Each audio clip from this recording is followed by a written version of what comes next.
Myself. I'm Shravan Kumar Reddy. I've secured 62nd rank this year in UPSC 2024, and this was my last attempt. And in my previous attempt, I've secured 426th rank, and I'm currently undergoing training as Indian Railway Management Service probationer. So the administration has asked me to take a session on how to crack prelims in an easier way, and also how to improve marks in mains exam.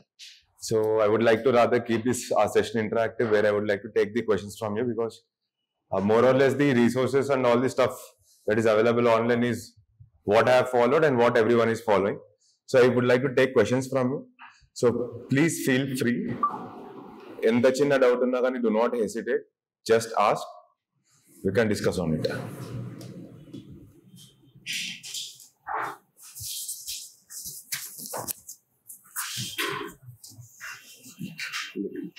ఎవరొకరు ఏదో అడగండి, లేకపోతే నేనే random గా ఒక person ని point చేసి అడగండి. I'm not a student, but I'm a parent. Sir చెప్పారు సార్ ఇప్పటి కింద. సో మా బాబుకి నేను కొంచెం హెల్ప్ చేస్తున్నాను మన preparation. So I have few questions. Yes sir. That's why I came in. ఏంటంటే ఇప్పుడు ఫస్ట్ మెయిన్స్కి వస్తే, when I'm listening to various things, people are saying you write only 5 points for a 10 mark. I am saying exactly మన కోరు non కోరు రెండు parts ఉంటాయి కదా, అంటే ఇంప్లిసిట్ అండ్ ఎక్స్క్లూజివ్. సో కోరు నాన్ కోర్లో తీసుకుంటే ఎగ్జాక్ట్గా ఒక క్వశ్చన్కి 10 మార్కర్కి కోర్లో ఎన్ని పాయింట్స్ రాయాలి, నాన్ కోర్లో ఎన్ని పాయింట్స్ రాయాలి, ఎందుకంటే మనకు time is the main important thing. So even you are taking the feedback from some test series and all, they are dumping the content, you add this, you add this, you add this, that is not going to help anyway. So my point is, how many points one has to write so that they'll get a good marks within a limited time. So ఇప్పుడు నేను 5 points రాస్తున్నాను అనుకున్నాను స్పీడ్తో, so 4 points are good enough అని అన్నారు అనుకోండి. So 5th point I am not going to write. I'll ensure those 4 points are very important and meeting the demand of the question. So if you address that, that's a great help. Sir, with my experience, I have written 5 mains, so I have the experience of increasing my marks starting from 320 in my GS course. Okay. 320 nunchi I have crossed 400.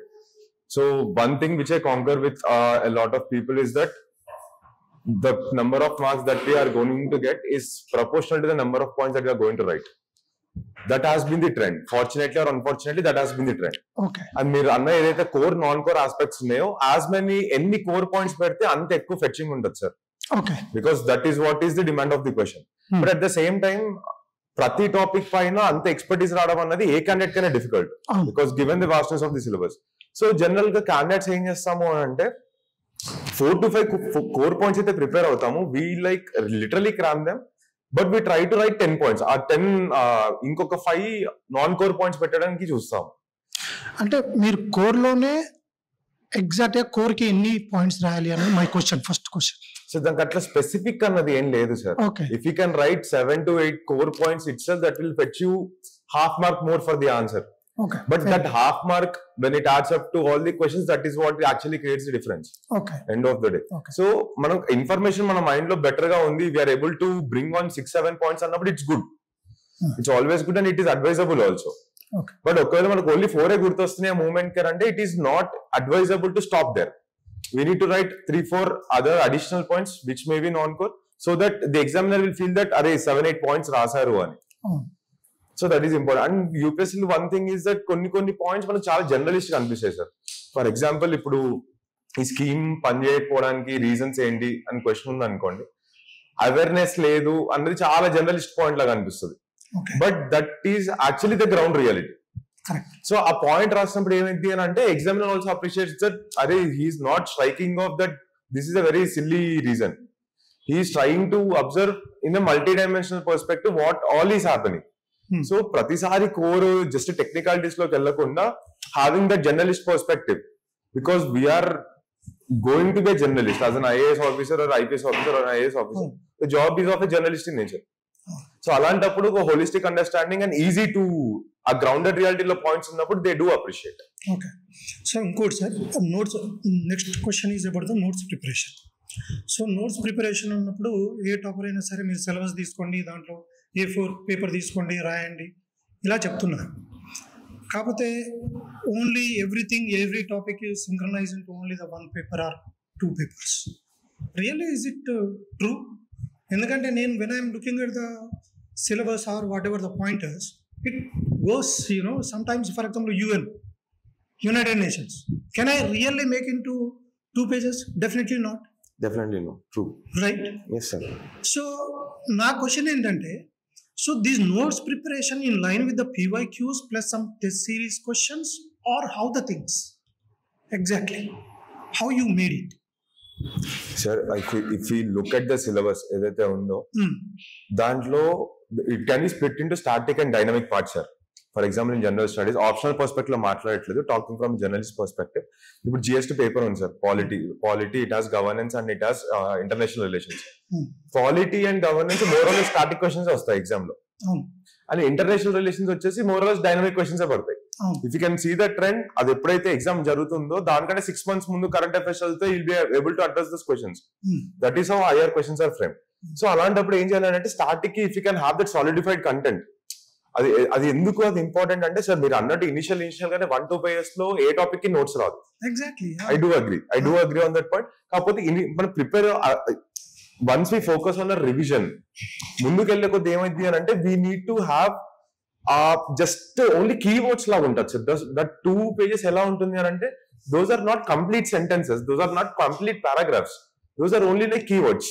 Okay, ఆ keywords ఏంటిది అని అంటే keyword చూడంగానే we need to remember that whole point. మన దగ్గర ఒక master notes ఉంటుంది, master notes కి మనం చేసుకునే సింప్లిఫైడ్ వర్షన్ ఈ 1 page 2 page నోట్స్. సో ఒకసారి మాస్టర్ నోట్స్ మనం ఒకసారి 1-2 times చదువుకున్న తర్వాత we have that solidified base in our mind. దాని తర్వాత ఎప్పుడైతే ఈ క్రిస్ప్ నోట్స్ చేసుకుంటామో that will make your revision much more easy.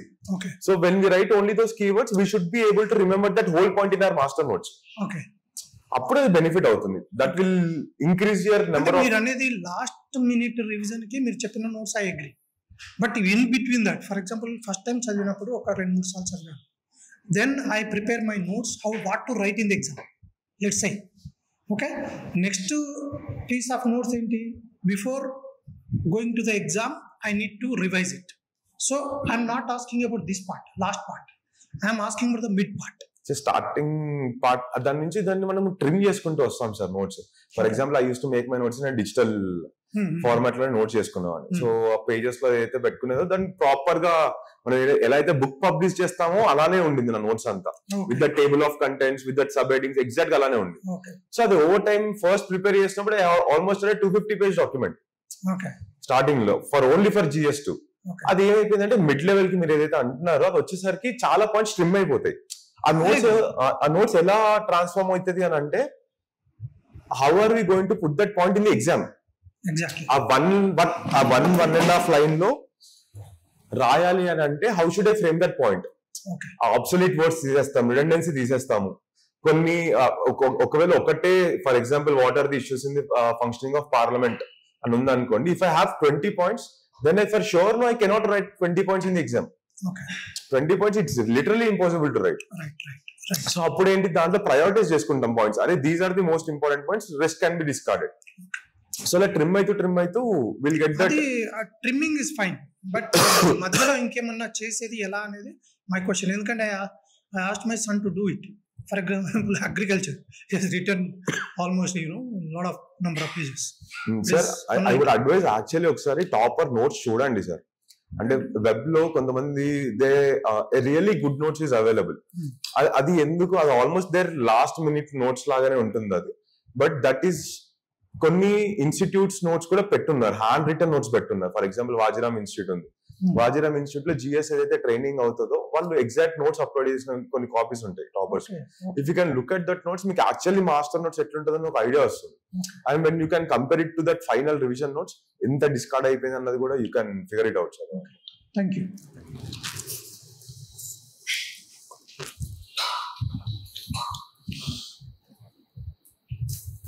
So ఎవరు ధైర్యం చేయట్లేదు అనుకుంటా, let's go one by one ఒక్కొక్కరు అడుగుతే వెళ్ళండి ఒక్కొక్క question, so that everyone will have one question to ask.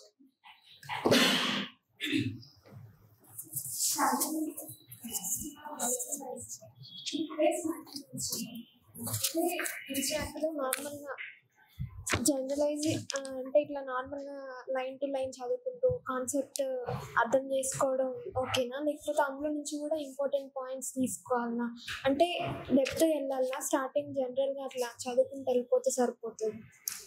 See, first reading, always try to give it a glance. We are new to the subject. Almost ఇప్పుడు నాకు తెలిసి చాలా మంది engineers ఉండుంటారు, లేకపోతే లా చేసే వాళ్ళు ఉండుంటారు. Going back to studying those NCERTs is not an easy thing. ఎప్పుడో వదిలేసి ఉంటాం హిస్టరీ అని. So first 2 readings it's always advisable to give it a glance. అర్థం చేసుకోండి broader story. For example modern Indian history చదువుతున్నారు, ఆ ఫ్యాక్ట్స్ పైన focus కంటే కూడా అసలు ఫ్రీడమ్ మూవ్మెంట్ లో ఏమైంది 1857 నుంచి 1947 బ్రాడ్ గా ఏమైంది, ఫస్ట్ 2 readings దానిపైన ఉన్నప్పుడు మనకు స్టోరీ ఒకటి అర్థం అయిపోద్ది, ఫౌండేషన్ స్టోరీ. దాని తర్వాత when you get in to the 3rd, 4th reading అప్పుడు ఎగ్జామ్ పర్స్పెక్టివ్ లో నువాన్సెస్ పైన ఫోకస్ చేయండి. ఎగ్జామ్ లో ఏం అడుగుతున్నారు ఎగ్జాక్ట్. ఫర్ ఎగ్జాంపుల్ ఏదైనా మూవ్మెంట్ తీసుకున్నారు, ఫర్ ఎగ్జాంపుల్ వందే మాత్రం మూవ్మెంట్, స్వదేశీ మూవ్మెంట్ ఉంది 1905, దాంట్లో ఇంపార్టెంట్ పర్సనాలిటీస్ ఎవరు, లేకపోతే వాళ్ళు తీసుకున్న చిన్న చిన్న ఇనిషియేటివ్స్ ఏంటి, దీనిపైన క్వశ్చన్స్ పడతాయి. సో 3rd, 4th reading లో you have to focus on those points. ఒకసారి స్టోరీ అర్థం అయిపోయిన తర్వాత we need to study it from the perspective exam. Mains లో ఎలా అడుగుతున్నాడు, ప్రిలిమ్స్ లో ఎలా అడుగుతున్నాడు. ప్రిలిమ్స్ లో డేటా ఉంటుంది కాబట్టి unit to cram that data. Mains లో అనాలిసిస్ ఉంటుంది కాబట్టి యూనిట్ టు అనలైజ్ ప్రతి మూమెంట్. అరే ఓకే, స్వదేశీ మూవ్మెంట్ లో జరిగిన పాజిటివ్స్ ఏంటిది, దాని వల్ల వచ్చిన నెగటివ్స్ ఏంటిది, how it impacted the future movement, non cooperation movement పైన ఏదైనా ఇంపాక్ట్ ఉండిందా, లేకపోతే ఇమీడియట్ గా సూరత్ స్ప్లిట్ అన్నది ఒకటి స్టార్ట్ అయింది, so how is it connected. So వీటన్నిటికీ ఒక అనలిటికల్ పర్స్పెక్టివ్ అన్నది పెట్టుకొని చూడాలి.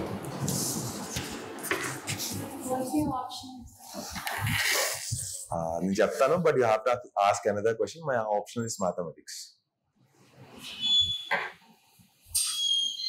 Preparation related. Okay, think I'll come back to you again, please.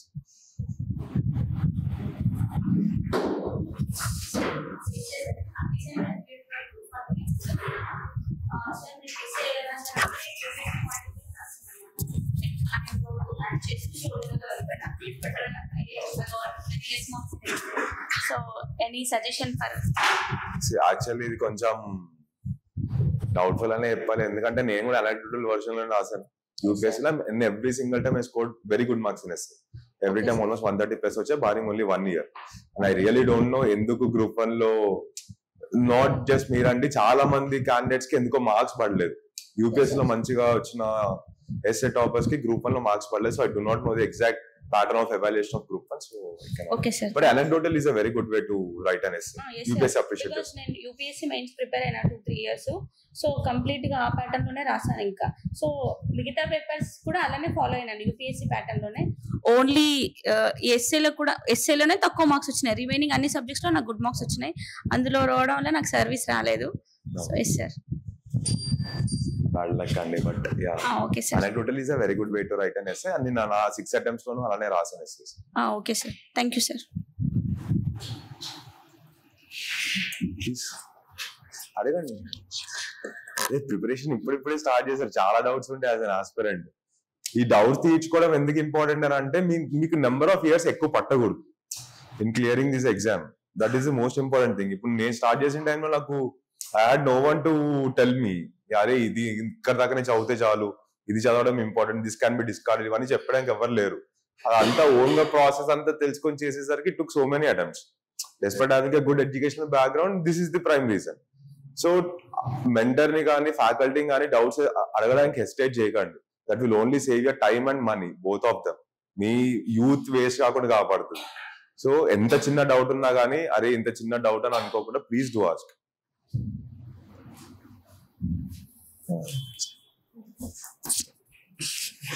Sir CSAT non background maths non background ఉన్న వాళ్ళకి సీసెట్ అండ్ నెక్స్ట్ ప్రిపేర్ అయ్యేటప్పుడు NCERTs చదువుతున్నాం, class notes ఉంటున్నాయి, రిఫరెన్స్ బుక్స్ ఉంటున్నాయి, నోట్స్ ఎలా చేయాలనేది సేమ్ లైక్ ఫస్ట్ గా initial గా రీడ్ చేసుకుంటా చదువుకుంటా వెళ్ళాలా, లైక్ చాలా కన్ఫ్యూజన్ గా ఉంది.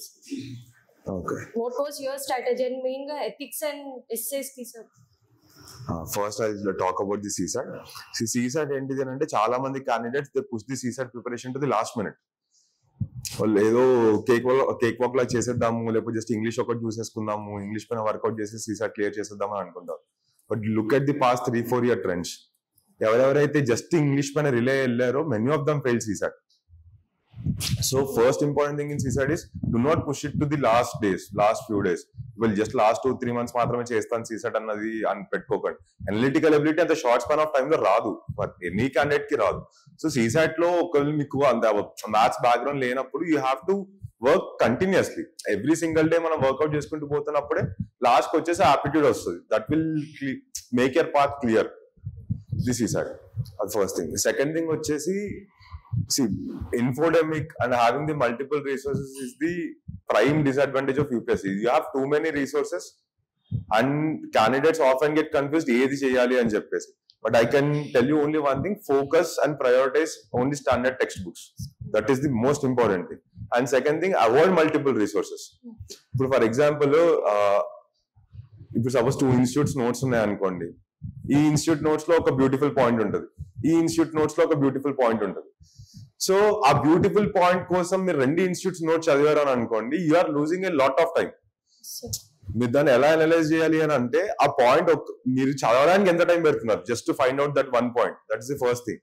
సెకండ్ థింగ్, అసలు టాపిక్ పైన ఎగ్జామ్ లో క్వశ్చన్ పడడానికి ప్రాబిలిటీ ఎంత, పడ్డా కానీ ఆ పాయింట్ యూటిలిటీకి ప్రాబిలిటీ ఎంత, ఆ పాయింట్ ఎగ్జామినర్ రికగ్నైజ్ చేసి ఆ పాయింట్ రివార్డ్ చేయడానికి ఛాన్స్ ఎంత. You look at whole this thing. There's too much of uncertainty. So అందుకే చాలా మంది టాపర్స్ కి కూడా జనరల్ స్టడీస్ లో నార్మల్ పాయింట్స్ రాసిన చాలా ఎక్కువ స్కోర్స్ కూడా వస్తున్నాయి. Because they are having that above average points and they are focusing on revising those points. So దానివల్ల ఏమైపోద్ది అంటే వాళ్ళకి ఫాస్టర్ రీకలెక్షన్ ఉంటుంది. ఆల్ దో సింప్లిస్టిక్ పాయింట్స్ అయి ఉండొచ్చు, అంత డేటా హెవీ పాయింట్స్ అయి ఉండకపోవచ్చు, value added and core points అయి ఉండకపోవచ్చు as well as talk, but still they are getting those marks. So resources has to be very, very limited. Do not have multiple resources and limited gundal kabatti prioritize only the standard textbooks. And that has been my strategy. For essay and ethics, see, essay newspaper reading will help us a lot.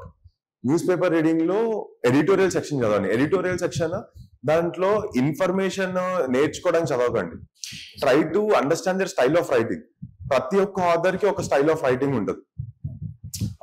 Jacob అని చెప్పి there used to be one essay, an editorial writer in The Hindu. తన essay and also John Stanley. వాళ్ళు నాకు చాలా బాగా నచ్చేది the way they used to write those essays. ఒక్కొక్కరికి ఒక్కొక్క స్టైల్ ఉంటుంది. ఒకళ్ళు ఏంటిదంటే మీరు చెప్పినట్టు anecdotal ఫార్మాట్ లో రాసుకుంటూ వస్తారు. ఇంకొంతమంది they start with the context, current context పెట్టుకొని they write those essay. And some other people they bring in the statistics. అరే ఇది డేటా ఇది చెప్తుంది అని చెప్పి దే స్టార్ట్ దేర్ essays. కొంతమంది ఏంటిది అని అంటే they like bring in those mythological things to establish that context and finish the essay. So ఈ స్టైల్స్ అన్ని మీరు ఎడిటోరియల్ చదివినప్పుడు మాత్రమే మీకు తెలుస్తాయి. అండ్ దాన్ని ఆ స్టైల్ అర్థం చేసుకోవడానికి చదవండి, నాట్ ఫర్ ఇన్ఫర్మేషన్ రాను. That will help you a lot. So last question, current affairs కి లైక్ నేను చూసిన ఆస్పిరెంట్స్ న్యూస్ పేపర్ చదువుతున్నారు, మ్యాగజైన్స్ చదువుతున్నారు, institute magazines and Yojana, like number of sources they are taking. Sir current affairs కి just ఒక newspaper చదివితే like చాలా అని న్యూస్ పేపర్ చదివినప్పుడు ఏమైంది అని అంటే you'll have that broad based understanding. ఏం జరుగుతుంది సొసైటీలో, ఇప్పుడు కరెంట్ అఫైర్స్ ఏం జరుగుతుంది అని చెప్పి you'll have that understanding. But I would strongly suggest ఒక ఇన్స్టిట్యూట్ మ్యాగజైన్ అయితే తీసుకొని చదవండి. Only one institute magazine. మిగతా ఈ యోజన, ఈ కురుక్షేత్రాలు, ఈ ఎకనామిక్ సర్వేలు ఇవన్నీ light. Do not go behind them. అదే ఎగ్జాక్ట్లీ ఆ ఒక్క 1-2 బ్యూటిఫుల్ పాయింట్స్ కోసం టైం వేస్ట్ చేయకండి. It's better to forgo them. So ఒక ఇన్స్టిట్యూట్ ఆఫ్ యర్ చాయిస్, మీకు ఏ ఇన్స్టిట్యూట్ మ్యాగజైన్ తో మీకు కంఫర్టబుల్ ఉంటే pick that institute magazine, stick to it, అది మాత్రం కంప్లీట్ గా చేయండి. So your mains notes was ready before the prelims itself, like internal security అవి just mains లో వచ్చే సబ్జెక్ట్స్ మాత్రం కూడా బిఫోర్ ప్రిలిమ్స్ అయిపోయినాయి ప్రిపరేషన్. See, నా ఫస్ట్ ప్రిలిమ్స్ అయ్యేటప్పుడు I did a short span of coaching, which was my major blunder mistake. But అప్పటికి నా దగ్గర నోట్స్ లేకుండే by the time I was writing my first mains. But I realized that my mistake and I prepared my notes before the prelims for the next attempt. And అది ఉండాలి, అది mandatory. ఎందుకంటే 3 months time లో you cannot do. ఈసారి prelims కి mains కి మధ్య time తీసుకుంటే there are precisely only 89 days. 89 days లో మాక్ ఎగ్జామ్స్ ఎప్పుడు రాస్తారు, ఆప్షన్లు ఎప్పుడు చదువుతారు, జిఎస్ ఎప్పుడు రివైజ్ చేస్తారు, and you will also get current affairs మళ్ళీ ఆ షార్ట్ స్పాన్ ఆఫ్ టైమ్ లో. సో అంత హెవీ ఉన్నప్పుడు if you do not have that short notes to revise prior to that, it makes the process difficult.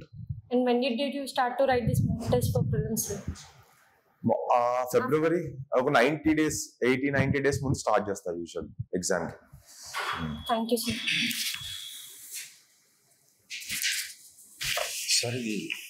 ఇప్పుడు ఒక 1 year 1.5 year నుంచి start చేస్తారు sir. ఇప్పుడు ఆన్ అండ్ యావరేజ్ ఇప్పుడు June July ఈ రేంజ్ లో ఫిలిమ్స్ ఎగ్జామ్ ఉంటుంది. ఎవరైనా ఇప్పుడు డిగ్రీ అయిపోయిన తర్వాత ఎప్పుడైనా స్టార్ట్ చేసినప్పుడు మినిమం 1 year స్పాన్ అనేది మ్యాండేటరీ ఉంటుంది సార్ నార్మల్. ఇప్పుడు ఈ 1 year మొత్తం చదివిందంతా ప్రతి ఒక్క క్వశ్చన్ ప్రతి ఒక్క టాపిక్ ఎగ్జామ్లో రాదు. ఎగ్జామ్లో వచ్చిన టాపిక్స్కి ఐడెంటిఫై చేసేందుకు చాలా అంటే ప్లెంటీ సోర్సెస్ ఎన్నో. ఇప్పుడు ప్లెంటీ సోర్సెస్ కాకుండా కానీ ఒక్కొక్క సబ్జెక్ట్ ఒక్కొక్క సోర్స్ పట్టుకొని చదివినా కానీ దాంట్లోకి వెళ్ళి ప్రిలిమ్స్ లో ఏ క్వశ్చన్ స్ట్రైక్ అవుతుంది అనేది మనం ఎవరు ఎక్స్పెక్ట్ చేయలేదు. ఎక్స్పెక్ట్ చేయనప్పుడు ఈ షార్ట్ స్పాన్ ఎట్లా యూజ్ చేసుకొని ఎట్లా ప్రొడక్టివ్ గా చేయాలి. ఇప్పుడు 30 days కంటే తక్కువ సార్. దిస్ ఈస్ వేర్ ఆ PYQs ఏవైతే ఉన్నాయో ఇది దాని ఎగ్జాక్ట్ ఇంపార్టెన్స్. ఇప్పుడు ఇంతకు ముందు ఫస్ట్ 2 readings లో ఐ టోల్డ్ మొత్తం గ్లాన్స్ తెచ్చుకోండి, understand the what is the base అని అంటుండే. కాకపోతే మీకు ఏ పాయింట్స్ ఇంపార్టెంట్ అని చెప్పి ఎలా తెలుస్తుంది? What exactly has to be studied, what exactly has to be remember. అది మీకు చెప్పే సోర్సే PYQs. ఎన్ని ఇయర్స్ అయితే అన్ని ఇయర్స్ చేయండి. Not just UPSC civil services, UPSC ఇంకా ఎగ్జామ్స్ కూడా కండక్ట్ చేస్తుంది. It conduct CDS, CAPF exam ఉంటుంది, జియో సైంటిస్ట్ ఎగ్జామ్ ఉంటుంది. అన్నింటిలో కూడా క్వశ్చన్స్ ఉంటాయి, హిస్టరీ బిట్స్ ఉంటాయి, పాలిటీ బిట్స్, ఎకనామీ బిట్స్. అవన్నీ చేసినప్పుడు ఏంటిదంటే మనకు ఏ టాపిక్స్ పైన ఎక్కువ ఫోకస్ పెట్టాలి అని అర్థమైంది. ఫర్ ఎగ్జాంపుల్ పాలిటీ చాప్టర్ తీసుకుంటే, పాలిటీ సెక్షన్ తీసుకుంటే majority of the questions are either from fundamental rights or parliament chapter. అప్పుడు మీరు లక్ష్మీకాంత్ ఓపెన్ చేసి చూడండి, దాంట్లో అన్నిటికంటే ఎక్కువ chapters constitutional bodies, non constitutional bodies, statutory bodies అదంతా ఉంటుంది. కానీ UPSC వాళ్ళ అడిగే క్వశ్చన్స్ లో మెజారిటీ ఆఫ్ దమ్ ఒక్క చాప్టర్ నుంచే వస్తున్నాయి, పార్లమెంట్ అనే చాప్టర్ నుంచి. సో అప్పుడు మనం ఏం చేస్తాం, ఆ స్టాట్యూటరీ నాన్ స్టాట్యూటరీ బాడీస్ ఒక 1 reading ఇస్తే పార్లమెంట్ ఒక 3 readings అని ఇస్తాం, బికాస్ దాని ఇంపార్టెన్స్ ఎక్కువ కాబట్టి. సో PYQs పైన ఫోకస్ చేయడం అన్నది ప్రిపరేషన్ లాస్ట్ మినిట్ లో చాలా హెల్ప్ అయింది. ఇంకోటి ఏంటిది అని అంటే UPSC style of asking questions కి మిమ్మల్ని స్ట్రీమ్ లైన్ చేసి పెట్టేసింది. కోచింగ్ సెంటర్స్ ఎలా అయితే అడుగుతాయో that is completely different, and UPSC ఎలా అయితే అడుగుతుందో దేర్ ఇస్ చాలా డిఫరెన్స్ ఉంటుంది రెండిట్లో. సో ఎగ్జామ్ ముందు PYQs చేసుకొని పోతే మీరు అదే లైన్ ఆఫ్ థింకింగ్ లో ఆలోచించుకుంటూ వెళ్తారు. సో అప్పుడు మనకు ఫైనల్ ఎగ్జామ్ లో కూడా బెనిఫిట్ అవుతాయి. సార్ ఇప్పుడు మార్క్స్ కూడా ఇప్పుడు ఇక్కడికి అక్కడికి డిఫరెన్స్ చాలా ఉంటుంది. అంటే నార్మల్ ఇన్స్టిట్యూట్స్ వాళ్ళు పెట్టేది UPSC యాక్చువల్ పేపర్ కి చాలా డిఫరెన్స్ ఉంటుంది. ఉంటుంది, డెఫినెట్గా ఉంటుంది. నా పర్సనల్ ఎక్స్పీరియన్స్ లో starting first year of preparation exams రాసినప్పుడు coaching centres I used to score prelims లో 150s 160s. ఆ ఇయర్ ప్రిలిమ్స్ ఫెయిల్. ఆ year prelims cut off was only 98 something అలా ఏదో ఉండింది. నాకు 88 వచ్చింది స్కోర్. సో ఎక్కడ 150s 160s mock interview mock test లో స్కోర్, ఎక్కడ 18 ఫైనల్ UPSC. సో అందుకు PYQs ఇంపార్టెంట్. కోచింగ్ సెంటర్స్ అన్ని ఏం చేస్తాయంటే they always try to emulate what UPSC is doing. కానీ UPSC ఏం చేస్తుందంటే every year it tries to evolve. మీకు లాస్ట్ ఇయర్ ఒక స్టైల్ ఆఫ్ ఒక ప్యాటర్న్ ఆఫ్ క్వశ్చన్ కనిపిస్తుంది, ఆ స్టైల్ ఆఫ్ క్వశ్చన్ కంప్లీట్ గా డిఫరెంట్ నెక్స్ట్ ఇయర్ అడుగుతాడు. ఫర్ ఎగ్జాంపుల్ లాస్ట్ 2 years చూడండి, ఆప్షన్స్ ఇచ్చి ఈ ఆప్షన్స్ లో ఎన్ని ఆప్షన్స్ కరెక్ట్ అని అడగడం స్టార్ట్ చేస్తాడు. ఇంతకు ముందు ఓన్లీ A and B లేకపోతే ABC అలా వచ్చేది. ఇప్పుడు ఏం చేశాడు, దాంట్లో ఏమైంది అంటే AB దాంట్లో we can eliminate things, easy అయిపోద్ది ప్రాసెస్. 4 స్టేట్మెంట్ ఇచ్చి దాంట్లో ఎన్ని కరెక్ట్ అని 1 2 3 4 అని ఇస్తే ఇట్ బికమ్స్ వెరీ డిఫికల్ట్. ఎందుకంటే ఏ ఆస్పిరెంట్ అంత నాలెడ్జ్ ఉండదు. So UPSC is also evolving a lot. So అందుకే మాక్ టెస్ట్ అనేది మనకు ప్రాక్టీస్కి హెల్ప్ అయింది. కాకపోతే there is a difference.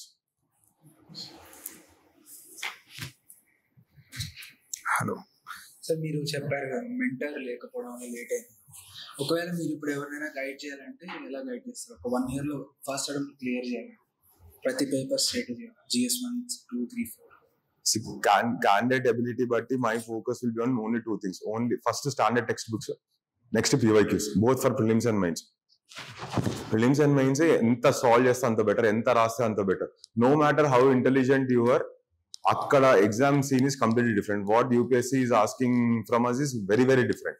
So na focus anta teaching them the standard textbooks, making them write as many exams as possible anta.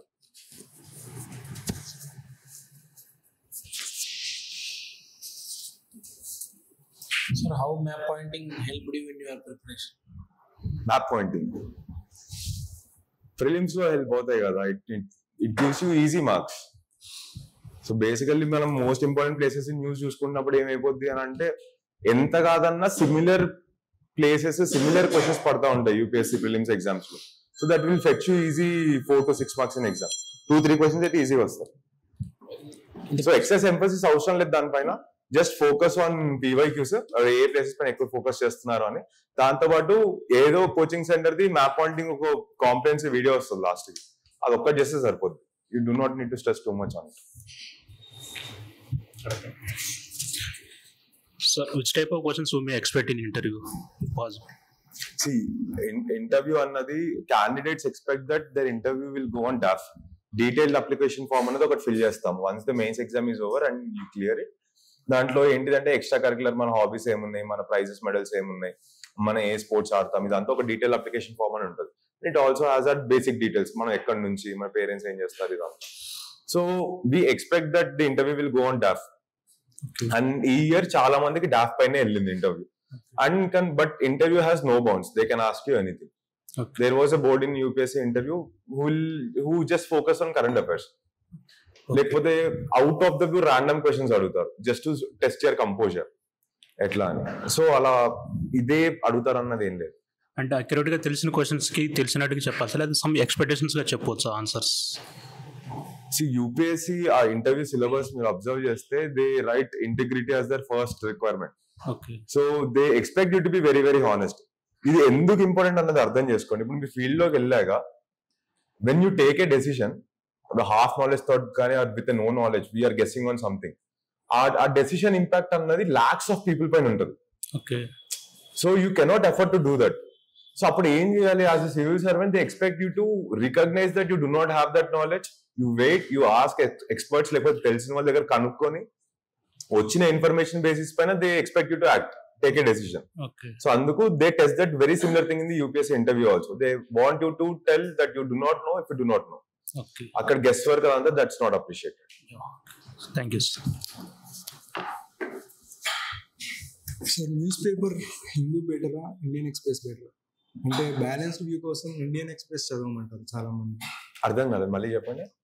Balanced view ఉండాలంటే Indian express suggest చేస్తారు sir చాలా మంది. ఇప్పుడు హిందూ బెటరా, ఇండియన్ ఎక్స్ప్రెస్ బెటరా?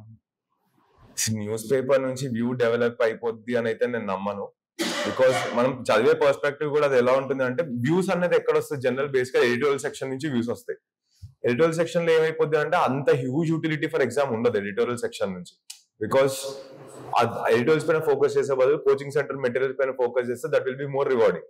And coaching centre materials are already balanced out completely. So ఆ balanced perspective రావడానికి paper చూసింగ్ అనేది వెళ్ళకండి. మీకు రీడింగ్ స్టైల్ కి వాళ్ళు వాడే లాంగ్వేజ్ కి మీకు ఎక్కడ కంఫర్టబిలిటీ సెట్ అవుతుందని చూడండి. You're feeling that Indian Express చదవడానికి మీకు కంఫర్టబుల్ గా అనిపిస్తుంటే రీడ్ ఇట్. హిందూ ఉంటే హిందూ, ఈదర్ విల్ వర్క్. అట్లేం లేదు, స్టెప్ ఫాస్ట్ ఏం లేదు. కాకపోతే కొన్ని సెక్షన్స్ ఉంటాయి, ఎక్స్ప్లెయిన్ సెక్షన్ ఒకటి ఉంటుంది హిందూలో and also in Indian Express. Those topics are very very important for UPSC. So ఆ సెక్షన్స్, పర్టికులర్ సెక్షన్స్ రెండు న్యూస్ పేపర్స్ నుంచి చదవాలి. That will benefit you better.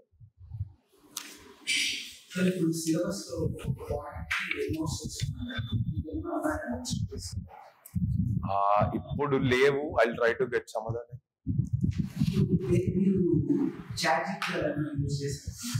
నేను చదివే టైంలో ChatGPT అంత లేకుండా, వాళ్ళు లాంచ్ అయ్యే టైంకి I had my notes. I already had my notes, so it was pointless.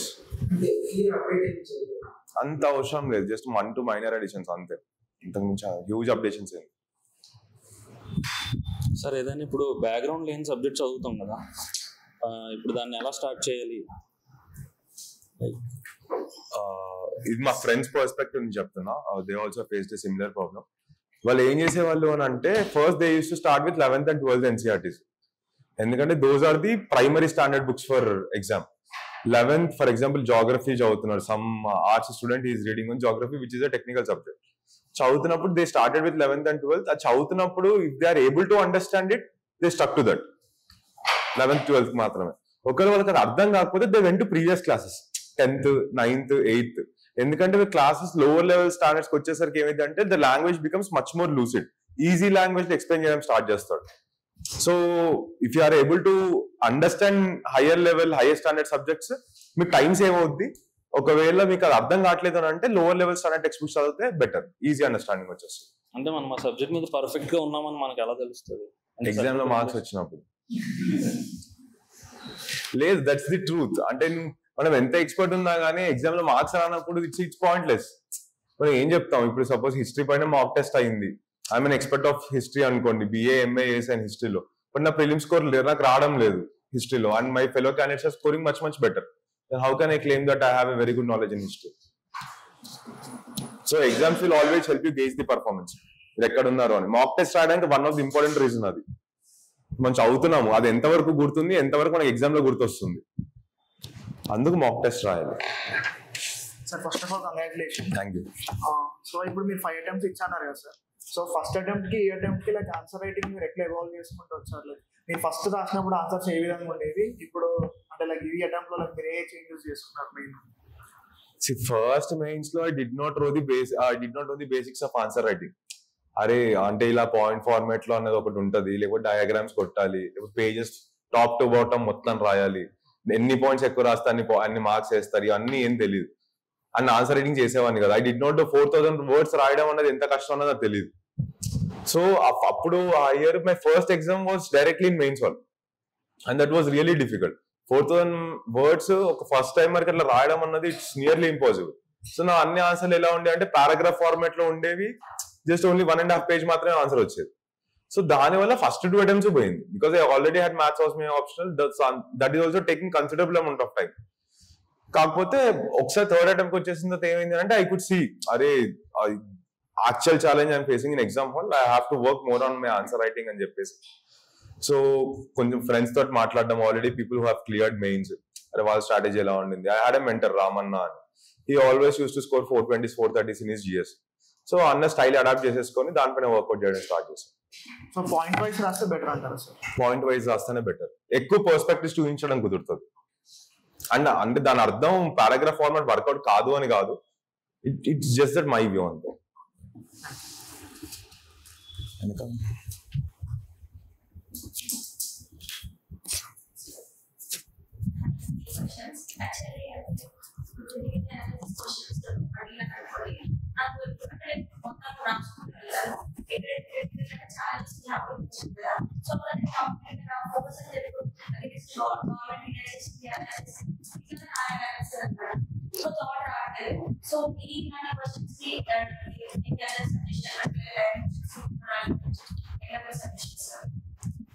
Maybe ఒకసారి రాసే ఆర్డర్ చేంజ్ చేసి చూడండి.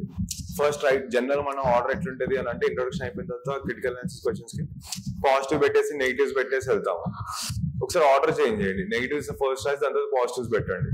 పాజిటివ్స్ పెట్టి also try to list out what all government is doing to address those challenges. అప్పుడు మీ perspective point out చేయడం కంటే కూడా దాని సొల్యూషన్ ఏంటిది అన్న దానిపైకి వచ్చేస్తుంది.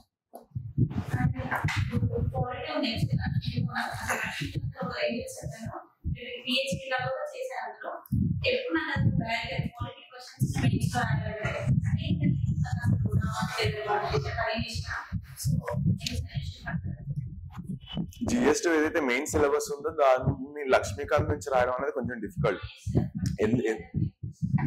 వాల్యూ అడిషన్ మెటీరియల్స్ దొరుకుతున్నాయి కదా institutes, there are some institutes which are giving good value addition.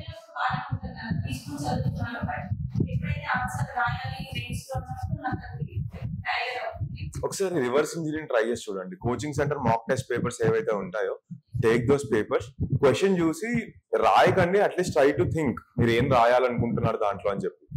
దాని తర్వాత try to map it with వాడు ఇచ్చిన ఆన్సర్, మీరు ఏవైతే అనుకున్న points try to compare it with the answer that the coaching centre has given. అప్పుడు మనకి ఏమైపోద్ది అంటే అరే ఎంత హిట్ చేస్తున్నాను, ఏవేవి మిస్ అవుతున్నాయి. So that will help you enhance your answer writing.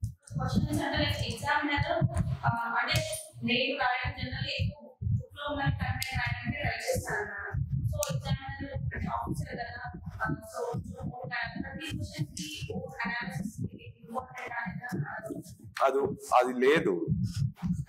Point ఏంటిది అని అంటే we have just started with civil services preparation. We are not exposed to the ground reality. మన దగ్గర ఉన్న sources only news paper and some books, standard books అంతే. Exam లో కూడా మన దగ్గర నుంచి అంతే ఎక్స్పెక్ట్ చేస్తాడు.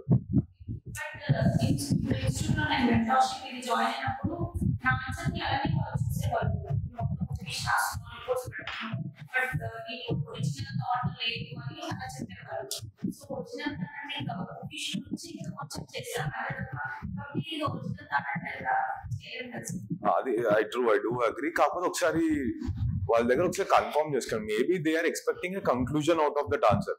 ఫర్ ఎగ్జాంపుల్ క్వశ్చన్స్ లో చాలా చోట్ల వాట్ ఈస్ యువర్ ఒపీనియన్ అన్నట్టే ఉంటుంది. అట్లాంటప్పుడు మనం ఫైనల్ గా ఎంత అనలైజ్ చేసిన ఆన్సర్లు we have to give an opinion on it. So maybe అది మిస్సింగ్ ఉందేమో, ఒకసారి జస్ట్ డూ కన్ఫర్మ్. సార్ ఎంతో చదివినా కానీ మాక్ టెస్ట్ రాసేటప్పుడు మార్క్స్ ఇంప్రూవ్ అవ్వడం లేదు. సో ఎట్లా ఇంప్రూవ్ ఎట్లా చేసుకోవాలి? ఒక మాక్ టెస్ట్ రాసిన తర్వాత రిజల్ట్ వచ్చిన తర్వాత ఏం చేశారు? సో ఎవాల్యుయేషన్ చేస్తున్నా ఇక్కడ పోతున్నాయి ఏంది అని. సో ఆల్రెడీ నేను చదివే ఉన్నా, బట్ అటెంప్ట్ చేస్తే రాంగ్ అయిపోతుంది, తప్పు వస్తున్నాయి. నేను ప్రిలిమ్స్ ఎగ్జామ్స్ రాసేటప్పుడు ఏం చేసేవాడిని అని అంటే, నేను 3 rounds లో సాల్వ్ చేస్తాను prelims paper, any 100 questions paper అన్నది. ఫస్ట్ రౌండ్ లో వేరే 100% కాన్ఫిడెంట్, అది ఓన్లీ ఆ క్వశ్చన్స్ మాత్రమే మార్క్ చేస్తాను. సెకండ్ రౌండ్ లో 2 options ఎలిమినేట్ అయిపోయినాయి, రెండిట్లో ఒకటి చూస్ చేసుకోవాలి, అది సెకండ్ రౌండ్.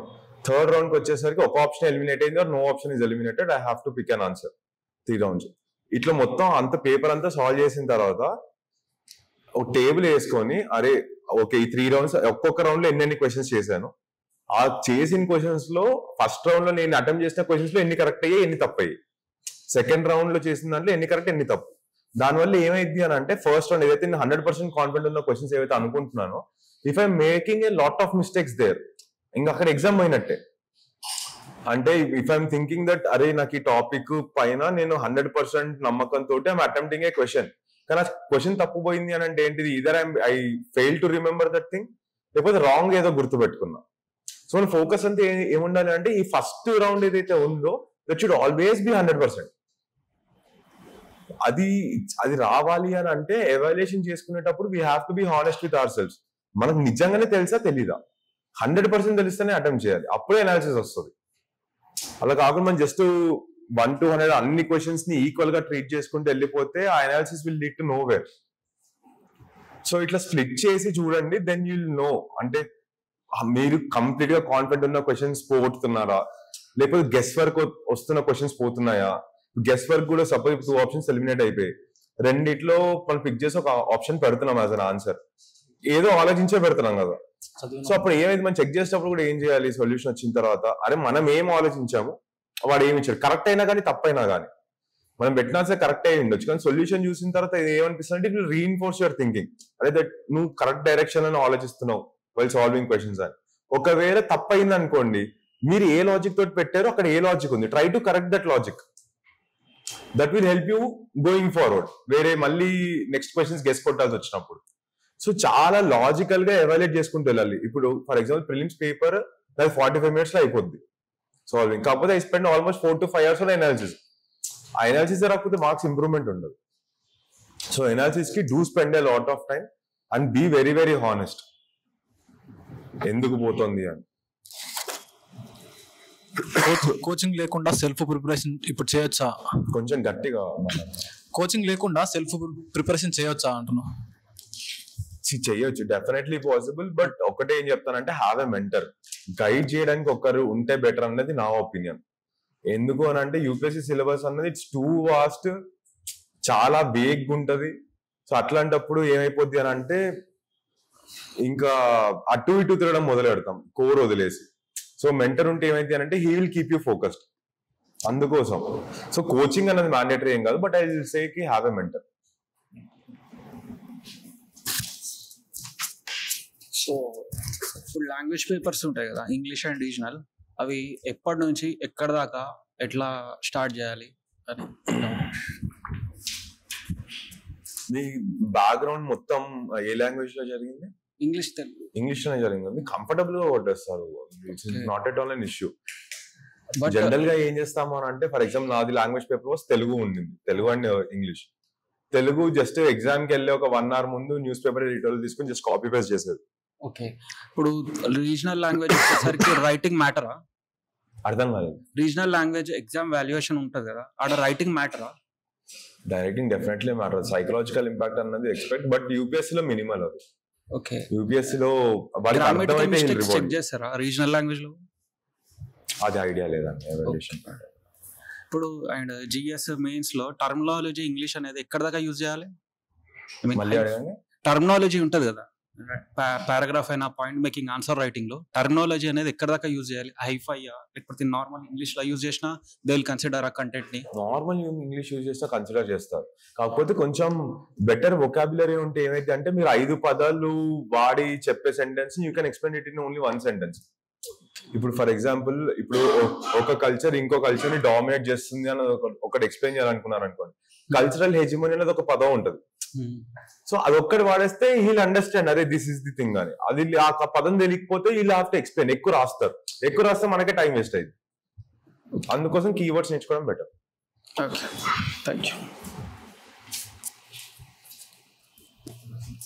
సార్ మీరు మల్టిపుల్ అటెంప్ట్స్ ఇచ్చారు కదా సార్, అంటే ఇట్లా కన్సిస్టెన్సీకి మెయింటైన్ చేయడానికి ఏమైనా మోటివేషన్ ఉంది సార్? ఇన్నర్ మోటివేషన్ ఒకటి. సెకండ్ థింగ్ ఏంటిది అని అంటే ప్రతిసారి ఎగ్జామ్ క్లోజ్ గా పోతుంది. ఇట్స్ నాట్ దట్ అంటే కట్ ఆఫ్ కి ఏదో 100-200 మార్క్స్ నేను వెనకాల ఉన్నా అన్నట్టు సీన్ ఎప్పుడు లేదు. సో కట్ ఆఫ్ కి దగ్గర ఉండడం అన్నది కూడా always motivating factor. I'm almost there, ఇంకొంచెం పుష్ చేసి కొంచెం మైనర్ కరెక్షన్ చేసుకుంటే నెక్స్ట్ టైం అయిపోద్ది అన్న. That was always there. And friends వాళ్ళు ఎప్పుడు సపోర్ట్ చేస్తూ ఉంటారు, చేసే ఆల్మోస్ట్ వచ్చావు కదా. Sir congratulation sir. Sir basics నుంచి అంటే ఫ్రెషర్స్ బేసిక్స్ నుంచి స్టార్ట్ చేసి జిఎస్ సబ్జెక్ట్ సార్, ప్రతి సబ్జెక్టు బేసిక్స్ నుంచి స్టార్ట్ చేసి అందులో స్ట్రాంగ్ అవ్వాలంటే ఎలా సార్? అంటే ప్రతి సబ్జెక్టు బేసిక్స్ నుంచి స్టార్ట్ చేసిన తర్వాత అది స్టెప్ బై స్టెప్ మనం దాన్ని ఇంప్లిమెంట్ చేయడం స్టార్ట్ చేయాలి. ఎగ్జామ్స్ రాసి మన వాడు ఇచ్చిన ఎవాల్యుయేషన్ ఏంటిది, కోచింగ్ సెంటర్ దాంట్లో కూడా ఆన్సర్ ఏముంది, దాని నుంచి మనం ఏమి ఇన్కార్పొరేట్ చేసుకోగలుగుతాం, అంత ఇన్కార్పొరేట్ చేసుకోవాల్సిన అవసరం లేదు. కాబట్టి మనకు అర్థం అయిపోద్ది అది మనం రాసిన పాయింట్ కంటే వాడిది బెటర్ ఉంది అది. And that is also an important point. అలాంటి పిక్ చేసుకునేసరికి మనం నోట్స్ కూడా రిఫైన్ అవుతా వస్తుంది. అండ్ ఎప్పుడైతే నోట్స్ రిఫైన్ అవుతుందో మీరు చదవడం స్టార్ట్ చేస్తారో మీకు నెక్స్ట్ ఎగ్జామ్ లో right much much better answer. Sir ఇంకోటి ఆప్షనల్ సబ్జెక్టు ఎలా చూస్ చేసుకోవాలి సార్? అంటే ఫ్రెషర్స్ మార్క్స్ దేనికి ఎక్కువ వస్తే ఏదైతే ఆప్షన్ కి టైం తక్కువ పడుతుందో మీ ప్రకారం చూస్ దట్ ఆప్షన్. సార్ ఇది నా పర్సనల్ సజెషన్, అంటే మీరు ఏమైనా సజెస్ట్ చేస్తారు సార్? అంటే హాబీస్ ఎలా డెవలప్ చేసుకోవాలి సార్? ఏమైనా కొత్త హాబీస్ మీ ఇంట్రెస్ట్ ని ఫాలో అవ్వడం. ఇప్పుడు చాలా మంది ఫ్రెండ్స్ ఉన్నారు, they go play cricket. NTR grounds లో క్రికెట్ ఆడుతూ ఉంటారు. కొంతమంది మూవీస్ ఫాలో అవుతూ ఉంటారు, లేకపోతే వెబెక్స్ పాడ్కాస్ట్ చూడడం కొంతమందికి hobby. I had a friend Pranav, he had a book reading as his hobby. అన్ని నాన్ ఫిక్షన్ బుక్స్ చదువుతాడు, ఇంటర్నేషనల్ రిలేషన్స్, ఫిలాసఫీ అలా. కాకపోతే డైలీ కొన్ని డెడికేటెడ్ టైం పెట్టుకుంటాడు, ఒక half an hour 40 minutes I would want to do this అని. అలా మీరు ఒక స్పెసిఫిక్ టైం స్లాట్ పెట్టుకుని దాన్ని అడాప్ట్ చేసుకుని సరిపోతుంది సార్. ఇంకోటి సార్ అంటే ఎస్ఏ రైటింగ్ లో ఫాస్ట్నెస్ రావాలంటే ఎలా సార్? ఎస్ఏ లో ఫాస్ట్నెస్ కాదు ఇంపార్టెంట్, జిఎస్ పేపర్స్ కి ఎస్ఏ పేపర్ కి అదే తేడా. జిఎస్ పేపర్స్ లో ఆల్మోస్ట్ 4000 words రాయాలి విత్ ఇన్ 3 hours. ఎస్ఏ దాంట్లో they expect to right only 2000 words, 1000 on an average. నేనైతే 900 రాస్తాను ఎస్ఎస్ లో. ఎస్ఏ ఏంటిది అని అంటే ఆ స్ట్రక్చరింగ్ పైన ఫోకస్ చేయాలి. ఎలా బిల్డ్ చేద్దాం అనుకుంటున్నాం, ఏం చెప్దాం అనుకుంటున్నాం. ఇప్పుడు ఫర్ ఎగ్జాంపుల్ 2 essays రాయాలి 3 hours లో. నాది ఎలా ఉండేది అని అంటే I used to split 1.5 hour, half an hour only thinking, just ఆలోచిస్తా. ఈ ఎస్ఏలో ఈ పాయింట్స్ రాయొచ్చు అన్నట్టు అన్ని జాట్ డౌన్ చేసుకునేది నీట్ గా. తర్వాత దానికి స్ట్రక్చర్, ఒక స్కెలిటల్ ఫ్రేమ్ వర్క్ రాసుకునేది. హాఫ్ అన్ అవర్ ఇదంతా వర్కౌట్ చేసిన తర్వాత then I used to start writing my essay. ఒకసారి స్కెలిటల్ ఫ్రేమ్ వర్క్ అయిపోయింది, ఇంకా పెట్టడమే కదా, అది ఫాస్ట్ గానే అయిపోద్ది. ఎందుకంటే జిఎస్ ఆల్రెడీ రాసి ఉంటాం కాబట్టి రైటింగ్ స్పీడ్ ఏం ప్రాబ్లం ఉండదు.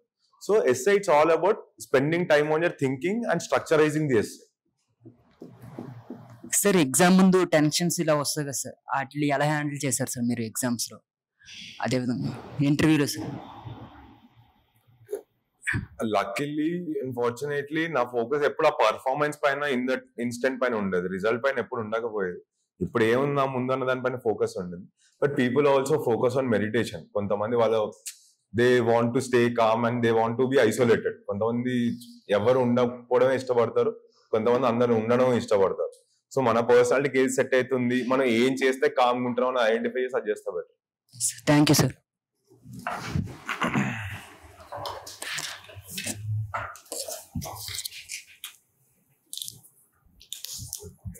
Namaste sir. Sir, my question is 3 sir. Question sir. అది మైక్ రికార్డ్ అయింది, నాకు వినిపించింది, నువ్వే గట్టిగా మాట్లాడాలి. Questions are 3 sir. First one is I'm attempt 2026. Next year, sir. So my planning is 8 months of UPSC syllabus coverage, prelims and mains, and 4 months dedicated prelims, and 3 months mains, and 3 month interview, sir. So how to manage time, sir? Day, the week, and month, and year, and study also. How to divide? First మీరు రోజుకి ఎన్ని గంటలు చదువుతారన్నది మీకు idea ఉంటుంది.